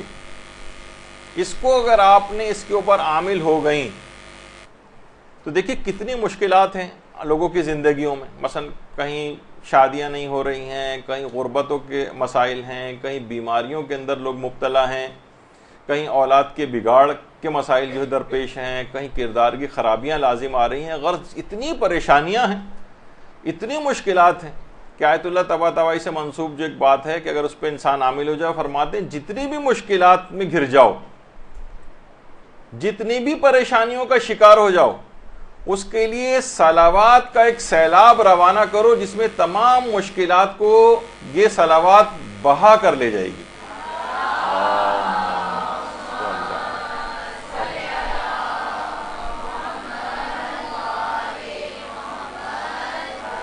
کثرت کے ساتھ صلوات پڑھنا شروع کرو. آج کی رات یہ بہت بڑا تحفہ آپ لے کر جائیں کہ روزانہ کم سے کم ایک درود کی تسبیح, جو کہ آپ کو بہت ہی معمولی لگے گی, اس کی اتنی کم مقدار میں پڑھنا. اور آج کی رات اگر کوشش کریں کہ اس کا ایک سیلاب بنا دیں, کم سے کم 10 تسبیح تو آپ درود کی آج کی رات صلوات کی ضرور پڑھیں. یہ ایک سیلاب سا ایک بنے گا, ایک سونامی بنے گا جو زندگی کی تمام آئندہ آنے والی مشکلات کو بھی بہا کر لے جائے گا. اور یہ اس کو آئیڈیل شب قدر اس طرح سے قرار دے لیں کہ روزانہ درود کو اپنے پروگرامز کے اندر ایسا شامل کریں کہ 1000 مرتبہ درود روزانہ پڑھنا شروع کریں. اتنی کوئی بہت زیادہ آپ جب آپ پڑھنا شروع کریں گے تو آپ کہیں گے چند منٹ کے اندر ایک تسبیح ہو گئی. تو ایک سیلاب روانہ کریں, یہ صلوات اور درود یہ بہا کر لے جائے گا تمام مشکلات کو. اور کوشش یہ کریں, اچھا درود کی بھی بہت ساری اقسام ہیں, اس میں اللہم صلی علی محمد و آل محمد کے ساتھ وعجل فرجہم کا بھی اضافہ کر لیں.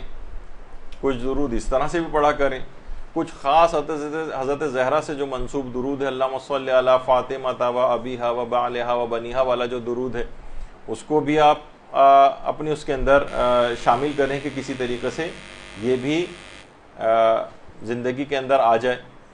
تو آئیڈیل شب قدر آپ کی قرار پا جائے گی اور آئندہ زندگی کی تمام مشکلات حل ہو جائیں گی. دینی مشکلات بھی ساری حل ہو جائیں گی, اخلاق و کردار کی مشکلات بھی حل ہو جائیں گی, بیماریوں اور شادیوں اور غربت اور جتنی بھی اور مسائل ہیں, وہ سارے زندگی کے وہ اس سونامی یا اس جو ایک طوفان سا ایک برپا ہوگا جو کہ بہا کر لے جائے گا ان سب کو. وہ جو صلوات کا جو ایک سیلاب آپ کو روانہ کرنا پڑے گا.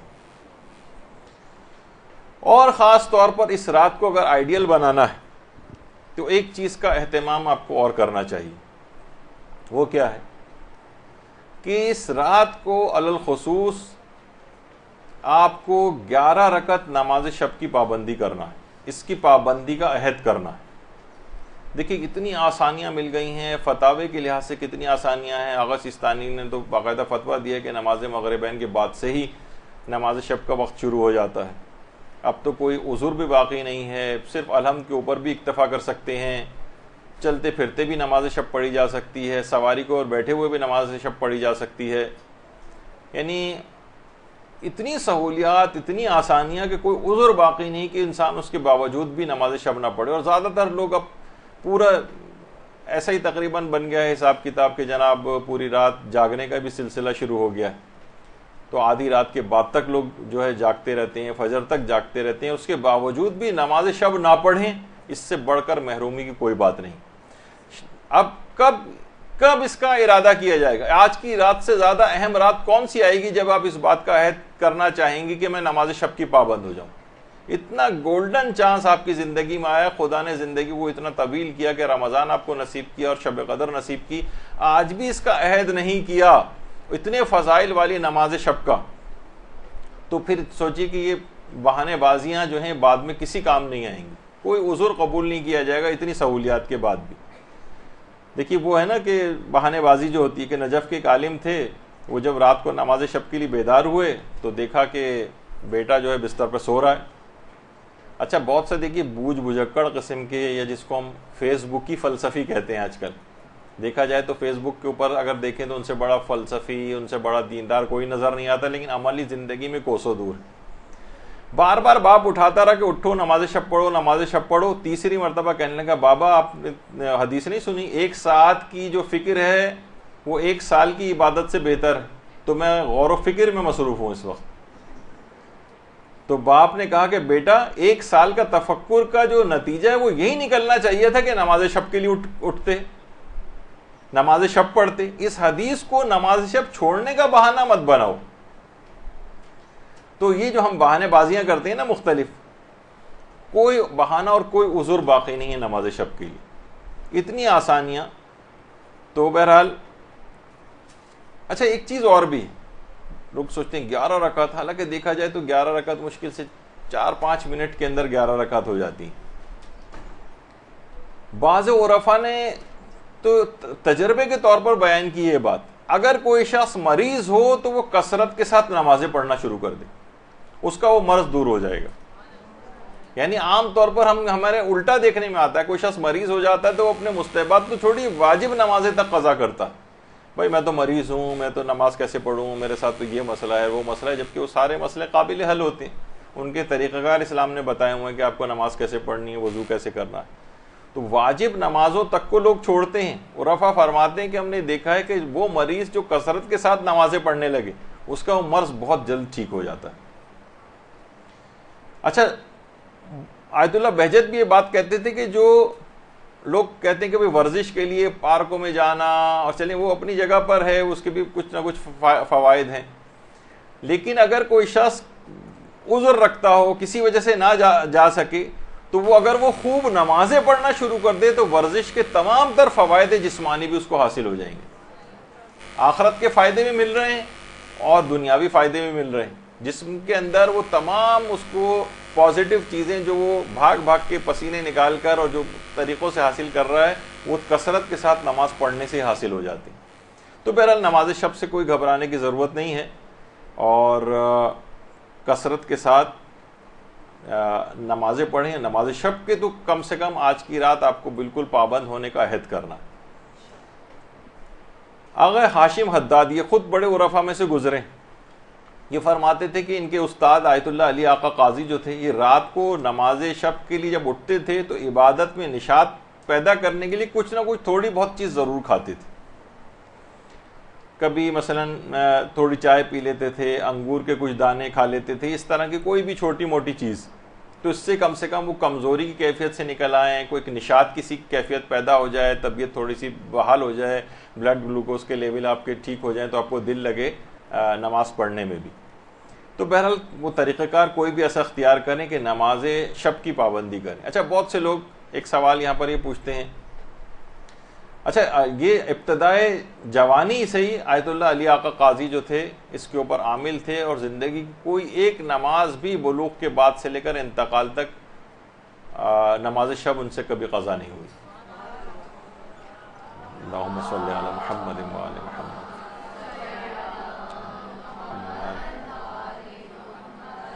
اچھا بہت سے لوگ یہ کہتے ہیں کہ ہم اپنی، کیونکہ ہمارے پر قضا نمازیں بھی بہت ہیں اور نماز شب بھی ہے، تو کیا ہم نماز شب ہی کے اندر قضا نمازوں کی نیت کر لیا کریں؟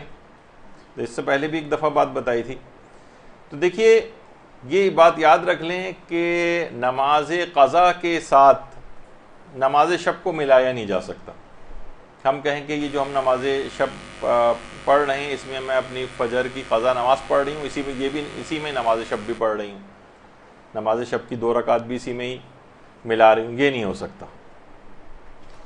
تو ہاں افسوس ایک ضرور ہے کہ آپ مجھ پہ اتنی قضا نمازیں میں نماز شب پڑھنے لگوں، اس سے بہتر نہیں کہ میں اپنی قضا اتاروں، وہ زیادہ ثواب بھی۔ تو بہرحال اس کے افسوس کا ایک ثواب مل جائے گا، لیکن نماز شب پڑھنے کا، ادا کرنے کا ثواب نہیں ہے وہ۔ تو علامہ مجلسی کے جو والد تھے تقی مجلسی، انہوں نے ایک دفعہ اپنے استاد شیخ بہائی حرم امام رضا علیہ الصلوۃ والسلام میں جن کی قبر بھی ہے، اللہم صلی علی محمد،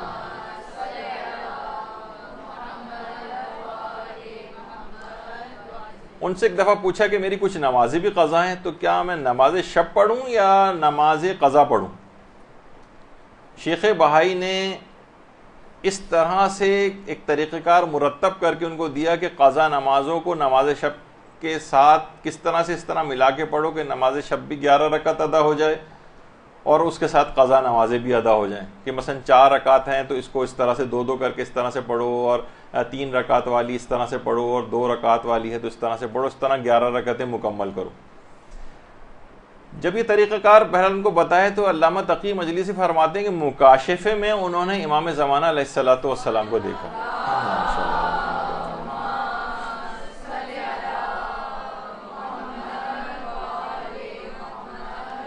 اور امام کی خدمت میں حاضر ہو کر پوچھا کہ کیا میں اس طرح سے اپنی قضا نمازیں پڑھ لیا کروں یا میں نوافل ادا کروں؟ امام نے فرمایا کہ آپ نماز شب پڑھیں، یعنی قضا تو ظاہر ہے کہ وہ آپ ان کے اوپر واجب ہی تھی، وہ تو الگ سے پڑھنا ہے، اس کو نماز شب ہی کی نیت سے پڑھیں، اور امام نے فرمایا اس مصنوعی عمل کو انجام نہ دیں، اس مصنوعی عمل کو، یعنی نماز قضا الگ ہیں اور نماز شب جو ہے وہ الگ ایک نماز ہے، ان دونوں کو ملائیں نہیں آپس میں۔ اور یہی وجہ ہے کہ آیت اللہ سیستانی سے بھی ان کی اپنی آفیشیل ویب سائٹ پہ بھی یہ سوال پوچھا ہے کسی نے کہ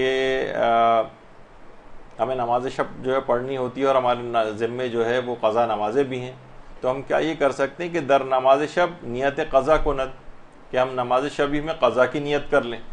تو آیت اللہ سیستانی نے جواب دیا کہ اگر نیت قضا کند نماز شب محسوب نمی شود، اگر آپ نے قضا کی نیت کی تو نماز شب شمار نہیں ہوگی۔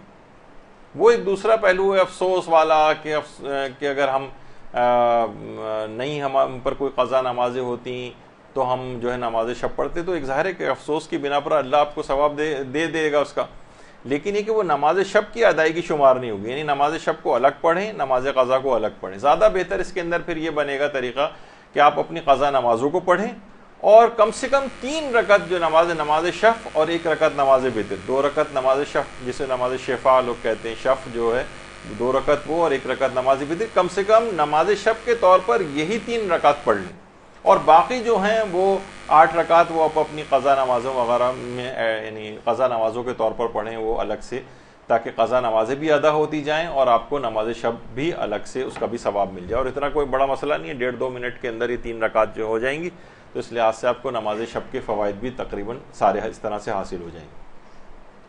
اچھا، اس طرح سے ہے کہ باقاعدہ لوگ واقعتاً پریشان رہے ہیں۔ ایک دفعہ ایک مجاہد ایران عراق جب جنگ ہو رہی تھی تو آیت اللہ بہجت کے پاس آیا کہ میں محاذ کے اوپر جا رہا ہوں، لیکن ساری زندگی میں میری کبھی کوئی نماز شب قضا نہیں ہوئی، نہ کوئی عام نماز قضا ہوئی، مجھے یہ ہے کہ کہیں محاذ کی سختیاں اور وہاں جس طرح سے پریشانیاں ہوتی ہیں، کہیں مجھے بس ایک یہ ہے کہ کہیں میری نماز شب پہ فرق نہ پڑے۔ تو آیت اللہ بہجت نے کہا کہ میں اس کی ذمہ داری لیتا ہوں، میں تمہیں اٹھاؤں گا، یہ جملہ کہا تھا آیت اللہ بہجت نے۔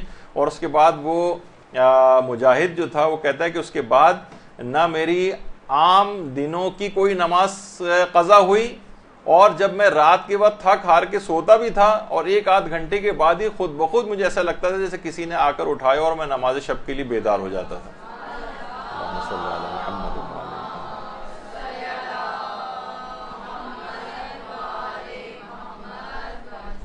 تو عرفا فرماتے ہیں کہ جو شب بیداری ہے اور جو سحر خیزی ہے یہ شب قدر سے سیکھنی چاہیے۔ آیت اللہ بہجت کہتے تھے میں نصیحت کرتا ہوں بلکہ میں اصرار کرتا ہوں کہ لوگ راتوں کو اٹھ کر نمازوں میں کچھ وقت ضرور لگایا کریں۔ تو نماز شب کے لیے اٹھنا، نماز شب کی پابندی کرنا، یہ آج کی رات اس وقت یہ آئیڈیل رات بنے گی جب واقعی اس بات کا عہد کریں کہ نماز شب پابندی کے ساتھ پڑھیں گے۔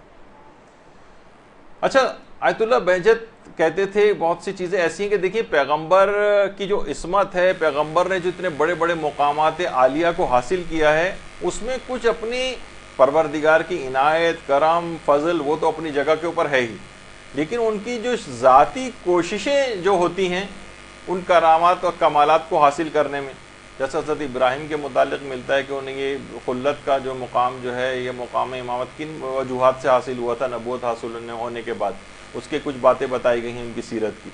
تو آیت اللہ بہجت کہتے تھے پیغمبر نے یہ جو بلند مقامات حاصل کی ہیں وہ چند وجوہات کی بنا پر بھی حاصل کی، یعنی کچھ اضافی اس طرح کی چیزیں کہ عنایت پروردگار کے علاوہ. ان میں ایک چیز یہ تھی، راتوں کو اٹھ کر عبادت کرنا، راتوں سے محبت کرنا، اور سحر خیزی کے ذریعے پیغمبر نے اس مقامات عالیہ کو حاصل کیا ہے. یعنی یہ بھی ایک بہت بڑا ایک فیکٹر ہے پیغمبر کو اتنا بڑا مقام دلوانے میں، راتوں کی محبت عبادت کے لیے، راتوں کو اٹھ کر عبادت کرنا، اور سحر خیزی. سحر خیزی کے متعلق ایک دفعہ میں نے آپ کو بتایا تھا کہ سحر خیزی کا اصل وقت نماز فجر سے تقریباً 2 گھنٹہ پہلے شروع ہوتا ہے. تو بہرحال دیکھیے یہ واقعتاً یہ دیکھا جائے تو یہ تمام چیزیں ایسی ہیں کہ انسان ملتا ہے نا کہ پروردگار عالم تک رسائی ایک ایسا سفر ہے جو رات کی سواری پر سوار ہوئے بغیر طے نہیں ہو سکتا. امام حسن عسکری علیہ السلام فرماتے ہیں.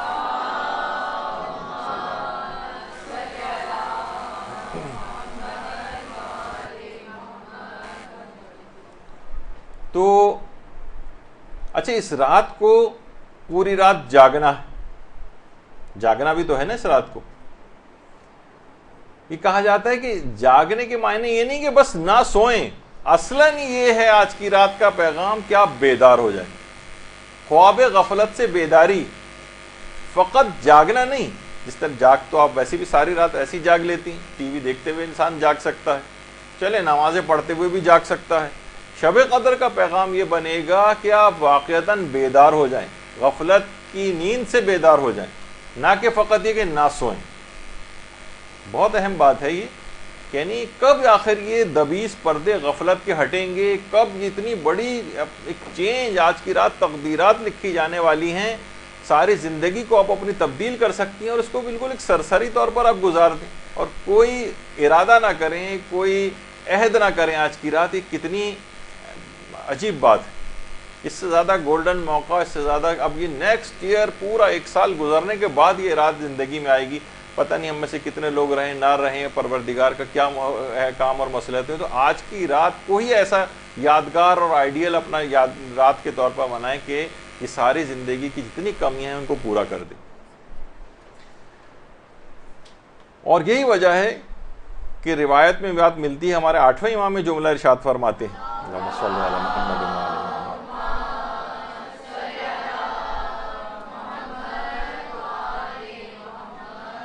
کہ امیر المومنین 3 راتوں کو تو سویا ہی نہیں کرتے تھے، جس میں ایک رمضان کی 23ویں رات بھی تھی.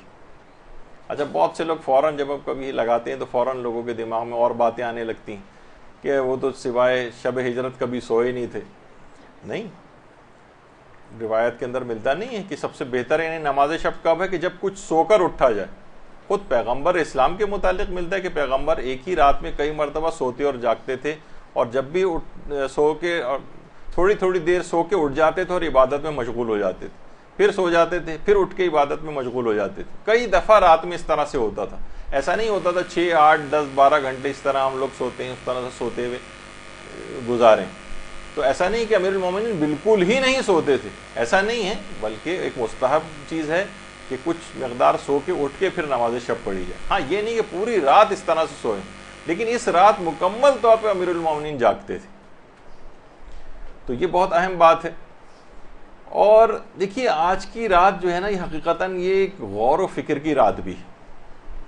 واقعی انسان اپنی حالت پہ غور کرے، ہر لمحہ وہ موت سے قریب ہو رہا ہے، اب بھی اس نے اپنے آپ کو نہیں صحیح کیا تو اس کا انجام کیا ہوگا، یہ انسان غور و فکر کرنی چاہیے.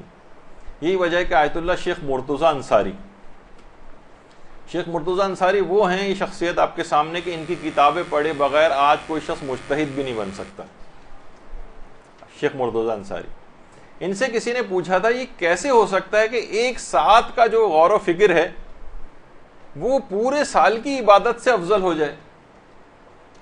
فرمایا ہاں، شب عاشور حر کی فکر کی طرح سے اگر انسان فکر کرے تو پورے سال کی عبادت سے افضل ہو سکتا ہے. تو آج کی رات شب قدر اس طرح کی رات اپنی بنا لیں جس طریقے سے حر نے وہ رات گزاری تھی, غور و فکر کر کے ایک نتیجے پر پہنچ گئے اور کتنی بڑی سعادت کو حاصل کر لیا.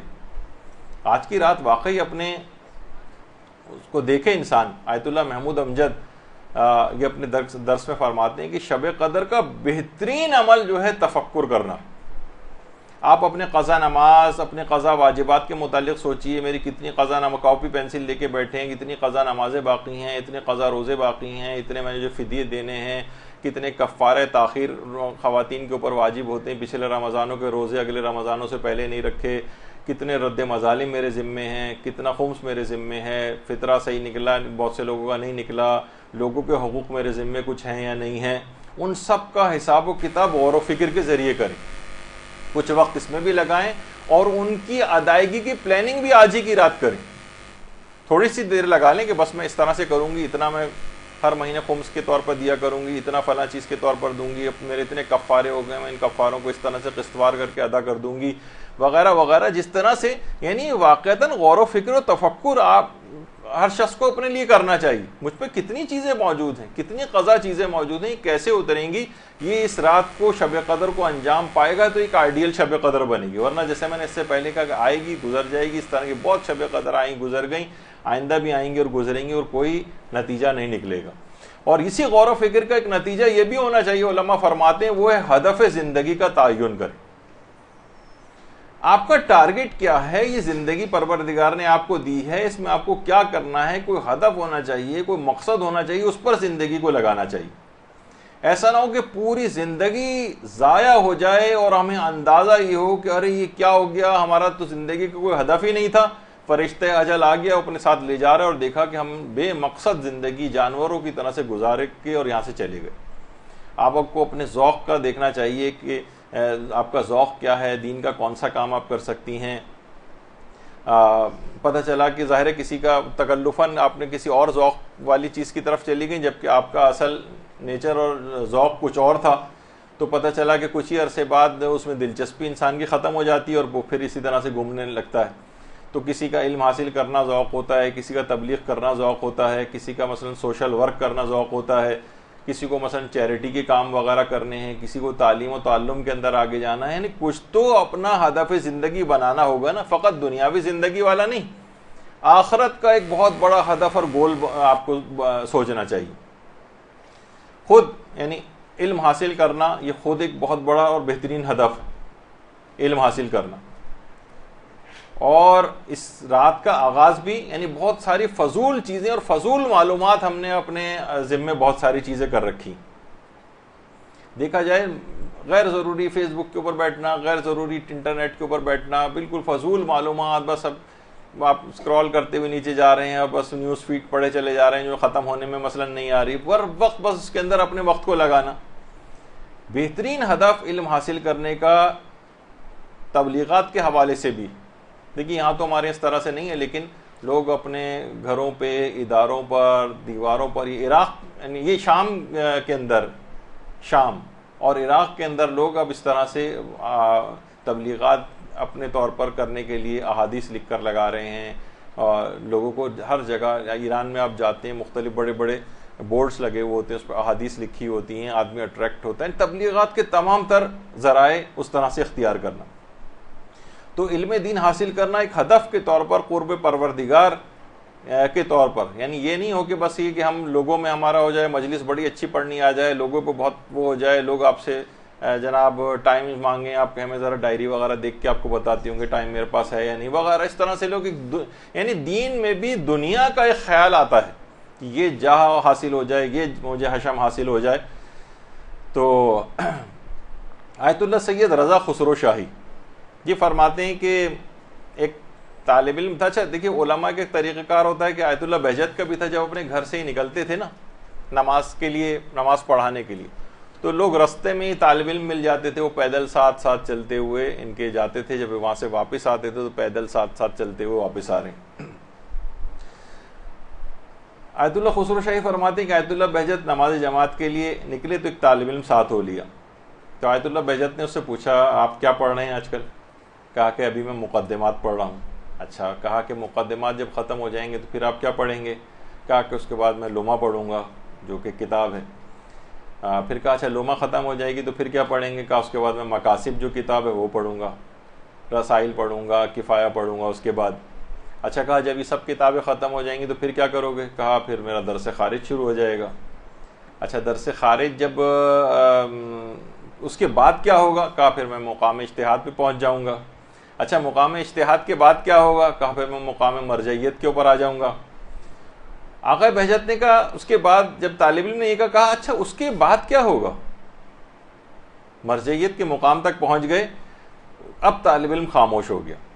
تو آیت اللہ رضا خسرو شاہی فرماتے ہیں کہ آیت اللہ بہجت یہ سمجھانا چاہتے تھے کہ یہ جو تمام علوم ہیں یہ اصل مقصد نہیں ہے، بلکہ مطلوب قرب خداوندی، پروردگار کا قرب حاصل ہو تمہیں ہو جائے، تم اس کی بارگاہ کے اندر تمہیں عزت کی نگاہ سے دیکھا جائے، وہ تم سے راضی اور خوش ہو جائے، یہ تو تم سارے دنیاوی جاہ و منصب والی چیزیں بتا رہے ہو۔ یعنی آیت اللہ بہجت اس طرف اس کو متوجہ کرنا چاہتے تھے، اگرچہ یہ تمام علوم بھی حاصل کرنا اسی کی قرب خدا کی طرف ہی لے جاتا ہے، لیکن بعض اوقات طالب علم ایک بلند مقام کو حاصل کرنے کے لیے تمام تگ و دو کر رہا ہوتا ہے، وہی جو اس سے پہلے آیا کہ یہ امتحان بن جاتی ہیں اس کے لیے، بلکہ ہو سکتا ہے جہنم میں جانے کا سبب بن جائیں۔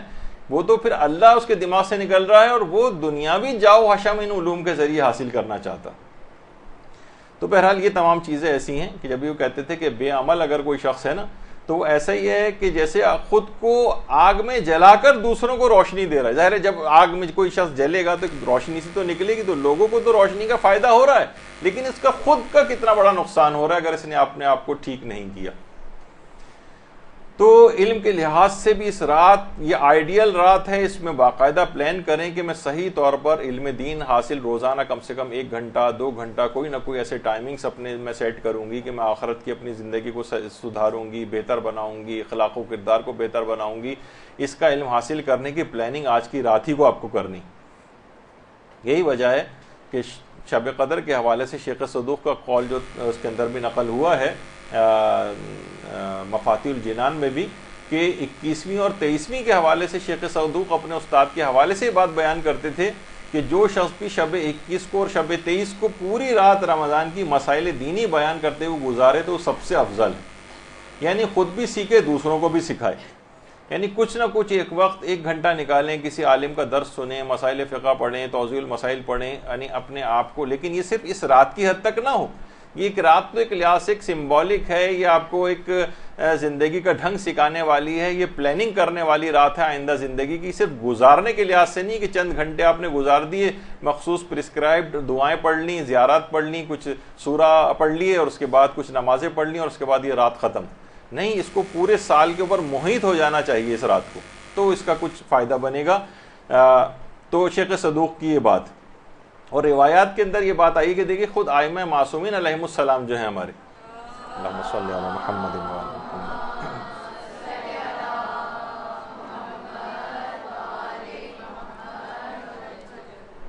کہ روایتوں کے اندر یہ بات آئی ہے کہ شب جمعہ ائمہ کے علوم میں بھی اضافہ ہوتا ہے، اور کچھ علماء نے تو یہاں تک لکھا ہے کہ اس میں شب قدر کو بھی شامل کیا ہے کچھ علماء نے، کہ شب جمعہ میں اور شب قدر میں یعنی ائمہ کا علم کوئی ساکت اور جامد چیز نہیں کہ بس جتنا ان کو دے دیا تھا وہ سب ختم ہو گیا، یعنی بس وہ رک گیا ایک جگہ، نہیں، ان کے علم میں اب بھی اضافہ ہو رہا ہے، ہر شب جمعہ بھی علم میں اضافہ ہوتا ہے، اور کچھ علماء فرماتے ہیں شب قدر کے اندر بھی اضافہ ہوتا ہے۔ تو شب قدر میں ہمارے ائمہ معصومین کے تو علم میں اضافہ ہو رہا ہے، اور ان کے ماننے والے اس رات کو کوئی بھی علم حاصل نہ کریں، نہ ان کے دل میں علم حاصل کرنے کی کوئی تڑپ پائی جاتی ہو، یعنی یہ کیسے ممکن ہے؟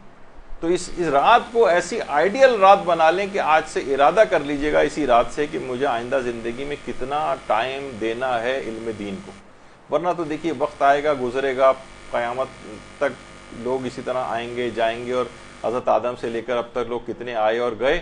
تو بہرحال جو صاحبان علم ہیں، جو علم رکھنے والے ہیں، وہی زندہ رہتے ہیں، اور بعد تک ان کا آپ دیکھیں کتنے علماء کا تذکرہ جو قبروں کے اندر پہنچ گئے ہیں، لیکن بار بار ہم ان کا تذکرہ لے کر آ رہے ہیں۔ تو یہی وجہ ہے کہ آج کی رات خاص طور پر اس کا عہد کیجیے گا کہ مجھے کتنا علم حاصل کرنا ہے اور علم دین حاصل کرنے میں مجھے کتنے اپنے وقت کو لگانا ہے. اور اسی رات کے حوالے سے کتنے علماء ایسے ہیں جو اس رات کو ایک درس اپنے گھر کے اوپر رکھتا ہے. آیت اللہ شبیریہ زنجانی، یعنی کچھ وقت اس کے اوپر ضرور لگائیں آپ. کوئی درس، کوئی کیسیٹ، کوئی انٹرنیٹ کے اوپر جا کر کوئی بھی کسی عالم کا مسائل فقہ کا اپنے اخلاق و کردار کو درست کرنے کا، عقائد کے لحاظ سے درست کرنے کا کوئی بھی درس ضرور سنیں اور اس کو آئندہ زندگی میں بھی جاری رکھیں. اچھا، یہاں پر ہوتا یہ ہے کہ لوگ عام طور پر علماء کے پاس، دیکھیے علماء کے پاس جانا ایک ایسی چیز ہے کہ لوگ عام طور پر جاتے بھی ہیں نا تو فضول بحثوں کے اندر علماء کو لگا دیتے ہیں، یا ان سے دوسرے عالموں کی غیبتیں شروع کر دیتے ہیں، یا مثلا سیاسی باتیں شروع کر دیتے ہیں. تو ان سے کوئی استفادہ، علم کے لحاظ سے استفادہ جو ہونا چاہیے وہ لوگ کم کرتے ہیں.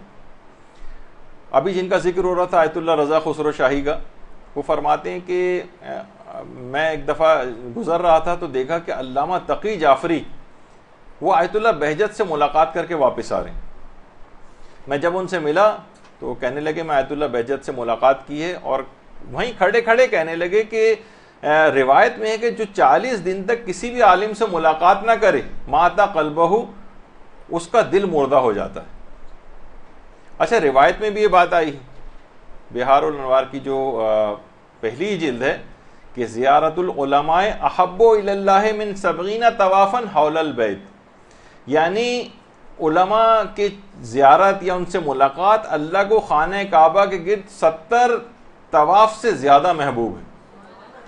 اچھا، اب علماء سے ملاقات آپ خود سوچیں گے، اب کہ یعنی خواتین ہیں وہ علماء سے ملاقات کیسے کریں؟ بھائی یہی ان سے ملاقات کے معنی کسب فیض کرنا، یعنی آپ ان کے درس آپ سن سکتی ہیں، آپ عالموں کی لکھی ہوئی کتابیں پڑھ سکتی ہیں. یہ ایسا ہی ہے جیسے آپ نے ان سے ملاقات کر لی، یعنی ان سے فیض کو آپ نے حاصل کر لیا. تو وہ کہتے تھے کہ یعنی اتنی زیادہ اس بات کی ضرورت ہے تو انسان علم اپنا حاصل کرے، آج کی رات کو ہدف بنائے تاکہ میں بھی کسی علم کے لحاظ سے پروردگار کے نزدیک کوئی مقام حاصل کر سکوں. اچھا، یہ سارے اعمال کیے جا رہے ہوں اور اپنے زمانے کے امام کو یاد نہ کیا جائے.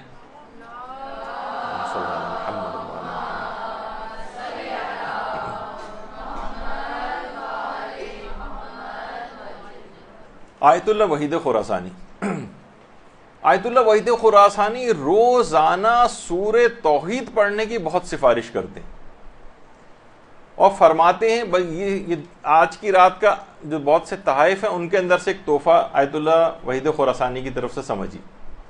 فرماتے ہیں اگر کوئی شخص روزانہ صبح کو 11 مرتبہ اور سونے سے پہلے 11 مرتبہ اگر سورہ توحید پڑھے تو یہ اس کی روح کے لیے اکسیر احمر بن جائے گی. یعنی اس کی زندگی کی ہر خرابی، ہر برائی کو یہ 11 مرتبہ سورہ توحید اکھاڑ کر پھینک دے گی. اور فرماتے ہیں کہ اگر کسی نے 11 مرتبہ صبح اور رات کو سونے سے پہلے اس کا عادی بن گئے تو کچھ ہی عرصے بعد آپ یہ دیکھیں گے اسے آپ روزانہ 100 دفعہ پڑھنے لگیں گے، 100 مرتبہ سورہ توحید کو. اور فرماتے ہیں کہ اس کو پڑھنے کے بعد آپ اس سورہ کو امام زمانہ علیہ السلام کو ہدیہ کر دیں. اللہم صلی علی محمد.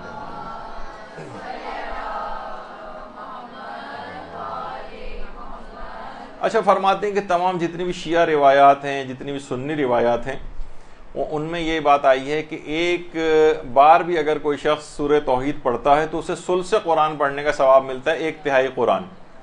اور اسی طریقے سے ثلث انجیل پڑھنے کا ثواب ملتا ہے، ثلث زبور پڑھنے کا، ثلث توریت پڑھنے کا، یعنی یہ 1/3. اور اگر کسی نے 3 مرتبہ سورہ توحید کو پڑھ لیا تو گویا تمام آسمانی کتابوں کو، جو غیر محرف آسمانی کتابیں، ان سب کی تلاوت کا ثواب 3 دفعہ سورہ توحید پڑھنے سے حاصل ہو جاتا ہے.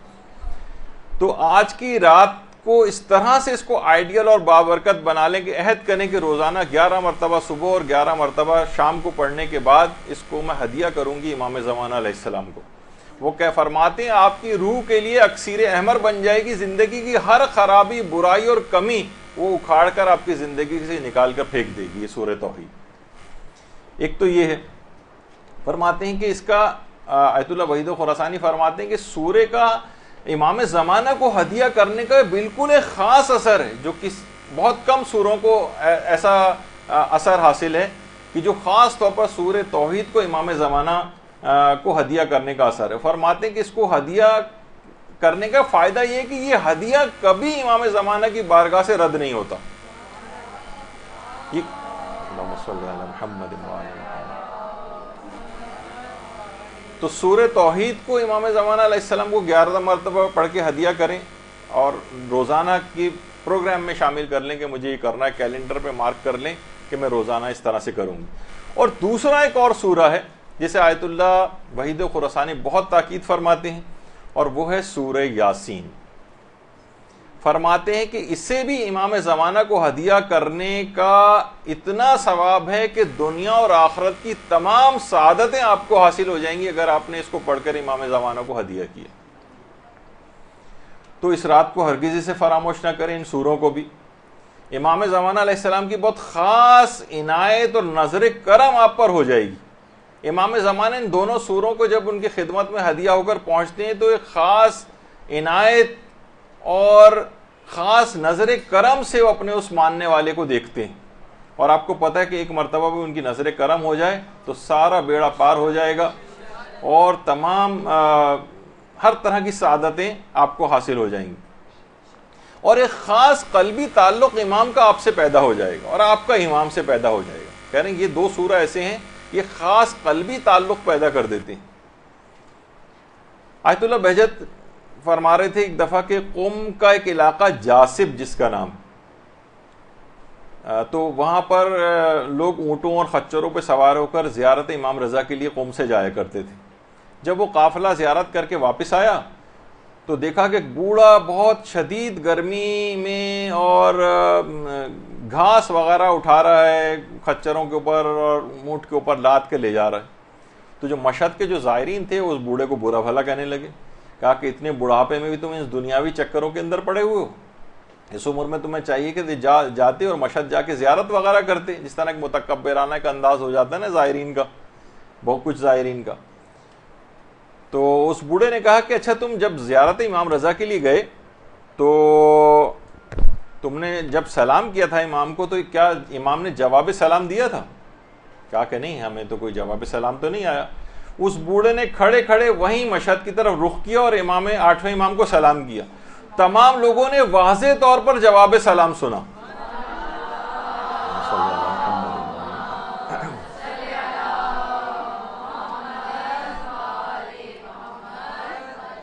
واضح طور پر۔ تو دیکھیے اگر قلبی تعلق پیدا ہو جائے تو آپ امام زمانوں کو سلام کریں گی، وہاں سے جواب بھی سن سکتی ہیں۔ اگر مادیات کی اور گناہوں کے دبیس پردوں کو اور ہٹا دیں تو بہت سے ایسے افراد کے جس کو بظاہر لوگ اس کی مذمت کر رہے تھے لیکن قلبی تعلق امام سے اس کا پیدا ہوا تھا۔ تو یہ چیزیں ایسی ہیں کہ یہ دو سورہ خاص طور پر امام زمانہ کو ہدیہ کرنے سے خاص تعلق ان کا آپ سے اور آپ کا امام سے پیدا ہو جائے گا۔ دوسری ایک اور چیز آیت اللہ وحید خراسانی فرماتے ہیں کہ کم سے کم 2 قرآن رمضان میں ضرور ختم کرنے چاہیے، اور ان میں ایک کا ہدیہ حضرت امیر المومنین کو اور ایک امام زمانہ علیہ الصلوۃ والسلام کو کیا جائے۔ درود بھیجیے محمد صلی اللہ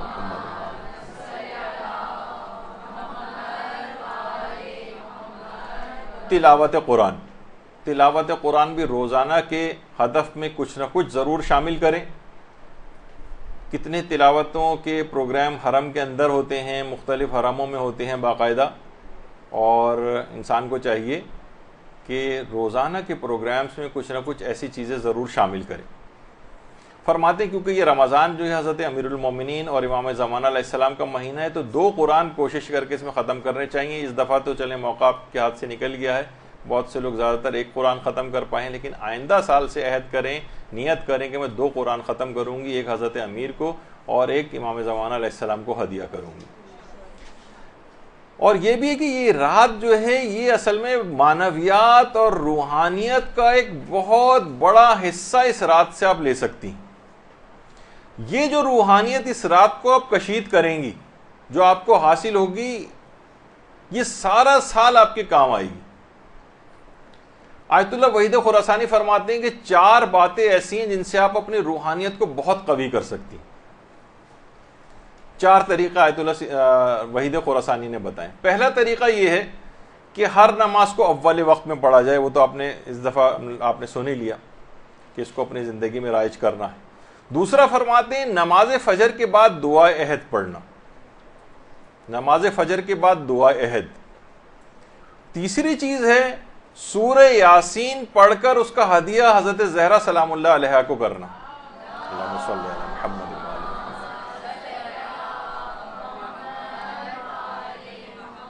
اور چوتھی چیز یہ ہے کہ قرآن کی کچھ مقدار کو پڑھ کر خواہ وہ 5 آیات ہی کیوں نہ ہوں امام زمانہ علیہ السلام کو ہدیہ کرنا.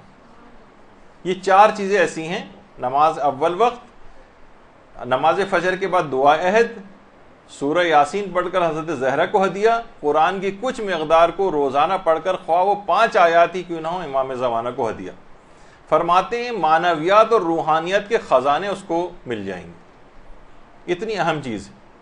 اور ایک بہت اہم چیز ہے جس سے اپنے آپ کو بچانا ہے. یہ آپ کی روحانیت جتنی بھی آپ حاصل کر لیں گے اس کے آگے ایک بہت بڑی رکاوٹ ہے. وہ آیت اللہ علی آقا قاضی نے بتائی ہے کہ جب تک لوگوں کے حقوق آپ کی گردن کے اوپر ہیں، باب روحانیت، باب قرب خدا اور باب معرفت یہ کبھی آپ کے لیے کھل نہیں سکتے. لوگوں کے حق اگر آپ کی گردن پہ، مثلا کچھ اموال ایسے ہیں جو آپ نے لوگوں کے لے رکھے ہیں، واپس نہیں کر رہی. کچھ قرضے آپ نے ایسے لیے ہوئے ہیں کہ استطاعت ہے واپس کرنے کی لیکن پھر بھی واپس نہیں کرتے. لوگ عام طور پر لے کے کھا جاتے ہیں. کوئی کسی کی چیز ہے وہ لے کے واپس نہیں کی ہے. فرماتے ہیں جب تک لوگوں کے اموال اور حقوق کو ادا نہیں کرو گے، روحانیت میں سے کچھ تم کو نہیں ملے گا. کیونکہ یہ تمام چیزیں اللہ کی ملکیت ہیں، لیکن وہ لوگوں کے اذن کے اوپر موقوف کر دیے. لوگوں کو راضی کرنا پڑے گا تو پھر لے سکتے ہو ان کے اموال سے کچھ. اور اگر تم نے ان کو راضی کیے بغیر کہ ان کے کچھ مال لے کے رکھا ہوا ہے واپس نہیں کر رہے ہو، تو یہ باب معرفت، باب قرب خداوندی تم کو کبھی نصیب نہیں ہوگا. اور ایک بہت ہی اہم ترین نسخہ یہ بھی آج کی رات کی آپ تحائف میں سے قرار دے لیں. آیت اللہ علی آقا قاضی فرماتے تھے کہ اس سے بہترین اور آسان نسخہ روحانیت کو حاصل کرنے کے لیے جو ہر شخص کے ہاتھ میں ہے اور سب کے سب افراد کو اس پر دسترس حاصل ہے. یعنی یہ نہیں بہت سے لوگ ہوتے ہیں نا کہ کچھ کے لیے علم چاہیے ہوتا ہے، کچھ کے لیے تقویٰ چاہیے ہوتا ہے، کچھ کے لیے بہت ساری چیزیں چاہیے. کوئی شخص آج یہ فیصلہ کرے اور ہر شخص کو بلا استثناء یہ والا چیز حاصل ہے کہ وہ اپنی روحانیت کو اگر بلند کرنا چاہے اور کہے کہ میں روحانی اعتبار سے اور روحانیت کو اور معنویات کو میں حاصل کر لوں، تو ایک نسخہ ہر شخص کے پاس ہے. وہ فرماتے ہیں اگر کوئی شخص یہ کر سکے وہ ہے 500 مرتبہ یا 1000 سجدے روزانہ کرنا. 500 سجدے روز یا 1000 سجدے روز، یہ ایسا نسخہ ہے جو ہر شخص کو حاصل ہے اپنی روحانیت اور معنویات کو بڑھانے کے لیے. اگر وہ کرنا شروع کر دے، اس کو قسط وار بھی کر سکتے ہیں، مرحلے وار بھی کر سکتے ہیں. مثلا 50 سجدے آپ نے ایک دفعہ کر لی، جو بھی اپنی بہرحال جو جتنی جس کے اندر تڑپ پائی جائے گی، روحانیت میں اپنے آپ کو بلند کرنا چاہے گا، وہ اس کو کرے گا. اور کوئی بڑا مسئلہ نہیں اس میں، کوئی ذکر بھی پڑھنا ضروری نہیں ہے. اگر پڑھ لیں تو بہت ہی اچھا ہے، لیکن صرف پیشانی سجدگاہ پہ رکھنا اٹھانا، سجدگاہ پہ رکھنا اٹھانا، یعنی بس اگر صرف اتنا بھی کر لیا جائے 500 سے 1000 مرتبہ فرماتے ہیں کہ روحانیت کے ایک مقام کو وہ حاصل کر سکتا ہے اور ہر شخص کو یہ والی سہولت حاصل ہے. تو اس رات کو دیکھیے یادگار بنانے کے لیے ایک چیز آپ کو اور کرنی ہے کہ اگر کوئی شخص کوشش کر کے دائم الذکر ہو جائے. دائم الذکر کیا ہے؟ وہ یہ کہ کوشش کرے کہ زیادہ تر زبان اس کی زبان کے اوپر ذکر خدا رہے. چاہے وہ قرآنی سورہ ہوں، جیسے کہ آیت اللہ بہجت کہتے تھے کہ سورہ مشکلات اور پریشانیوں کے لیے عام طور پہ لوگ جنوں اور نظر بد اور اس کے لیے اس کو سمجھتے ہیں. فرماتے تھے سورہ ناس اور سورہ فلق کو اگر کوئی شخص مشکلات اور پریشانیوں کے لیے پڑھے تو دیکھے کہ مشکلات اور پریشانیاں کیسے رفع ہوتی. آیت اللہ محمود امجد وہ فرماتے ہیں کہ میں نے ان کے درس میں یہ بات سنی اور کہہ رہے ہیں کہ کچھ پریشانیاں مجھ کو درپیش تھیں. میں درس سے جب نکلا تو مجھے بات یاد آئی کہ سورہ ناس اور فلق کو پریشانیوں کے لیے پڑھنے کو بتایا. میں پڑھتے ہوئے جب گھر پہنچا ہوں تو وہاں جا کر مجھے اطلاع ملی کہ اس میں سے اکثر پریشانیاں دور ہو چکی تھیں.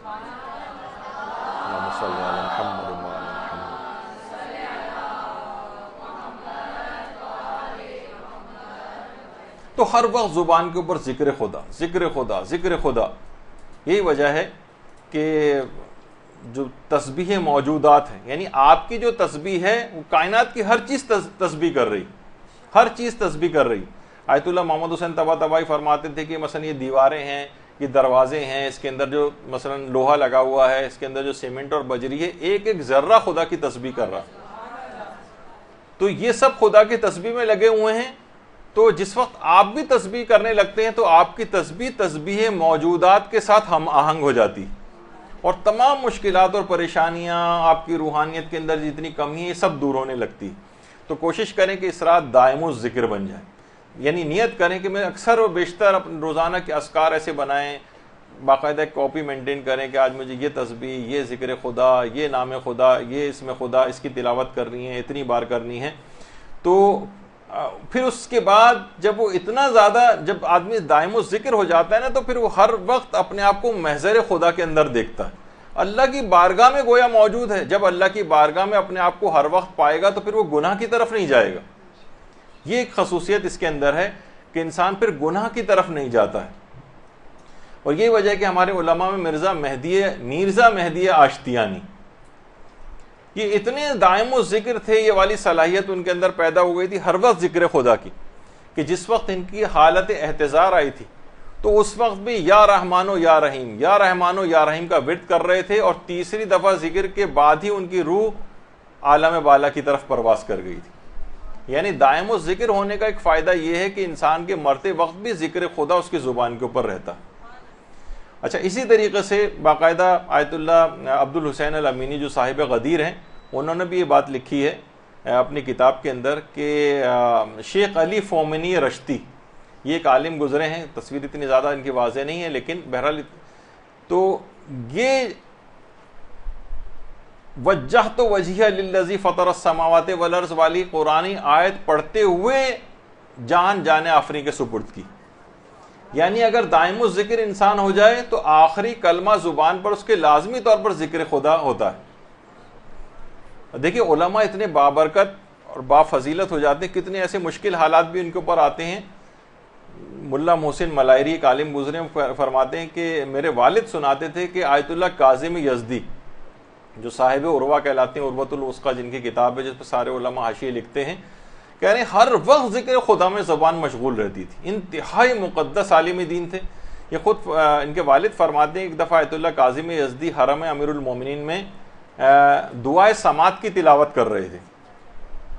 تو مشروطہ کی تحریک اس زمانے میں چل رہی تھی. ایک طالب علم تھا، وہ بہت ہی زیادہ، بہت سے لوگ ہوتے ہیں نا سیاسی تحریکوں کے اندر بہت جذباتی ہو جاتے ہیں.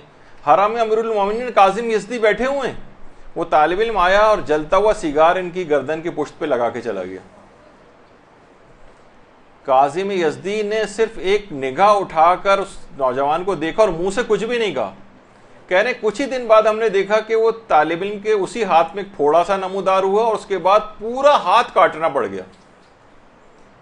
تو دیکھیے جو اس قسم کے افراد ہیں نا، یہ بڑے کرامتوں والے، فضیلتوں والے، مستجاب الدعوات، اور کچھ کہا بھی نہیں، صرف صبر کیا، اور اس صبر کا نتیجہ اس ظلم کا کیا نکلا کہ وہ پورا ہاتھ کاٹنا پڑ گیا.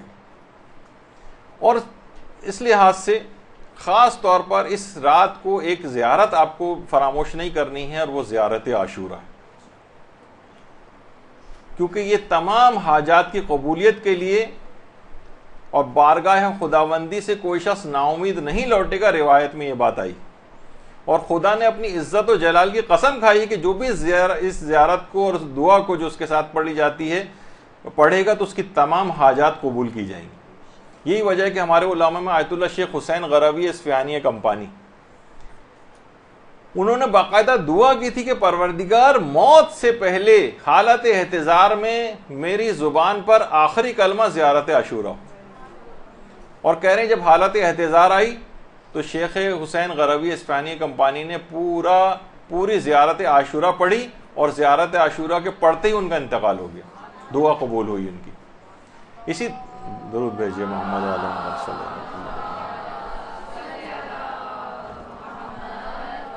اسی طریقے سے مفاتی کی جو دعائیں ہیں وہ آپ پڑھیں. بہت سی شب قدر کی خاص دعائیں ہیں. آیت اللہ بہجت مفاتی کو بطور کل بھی جو ہے معتبر خیال کرتے تھے. البتہ باقی علماء کہتے ہیں رجاء مطلوبیت کی نیت سے ساری دعائیں مفاتی کی پڑھی جا سکتی ہیں. اور اس رات کوشش یہ کریں خاص طور پہ اس رات کوئی ایک گناہ بھی نہ ہونے پائے، کوئی گناہ نہیں ہونے پائے. اور اگر آپ کو کبھی کوئی گناہ،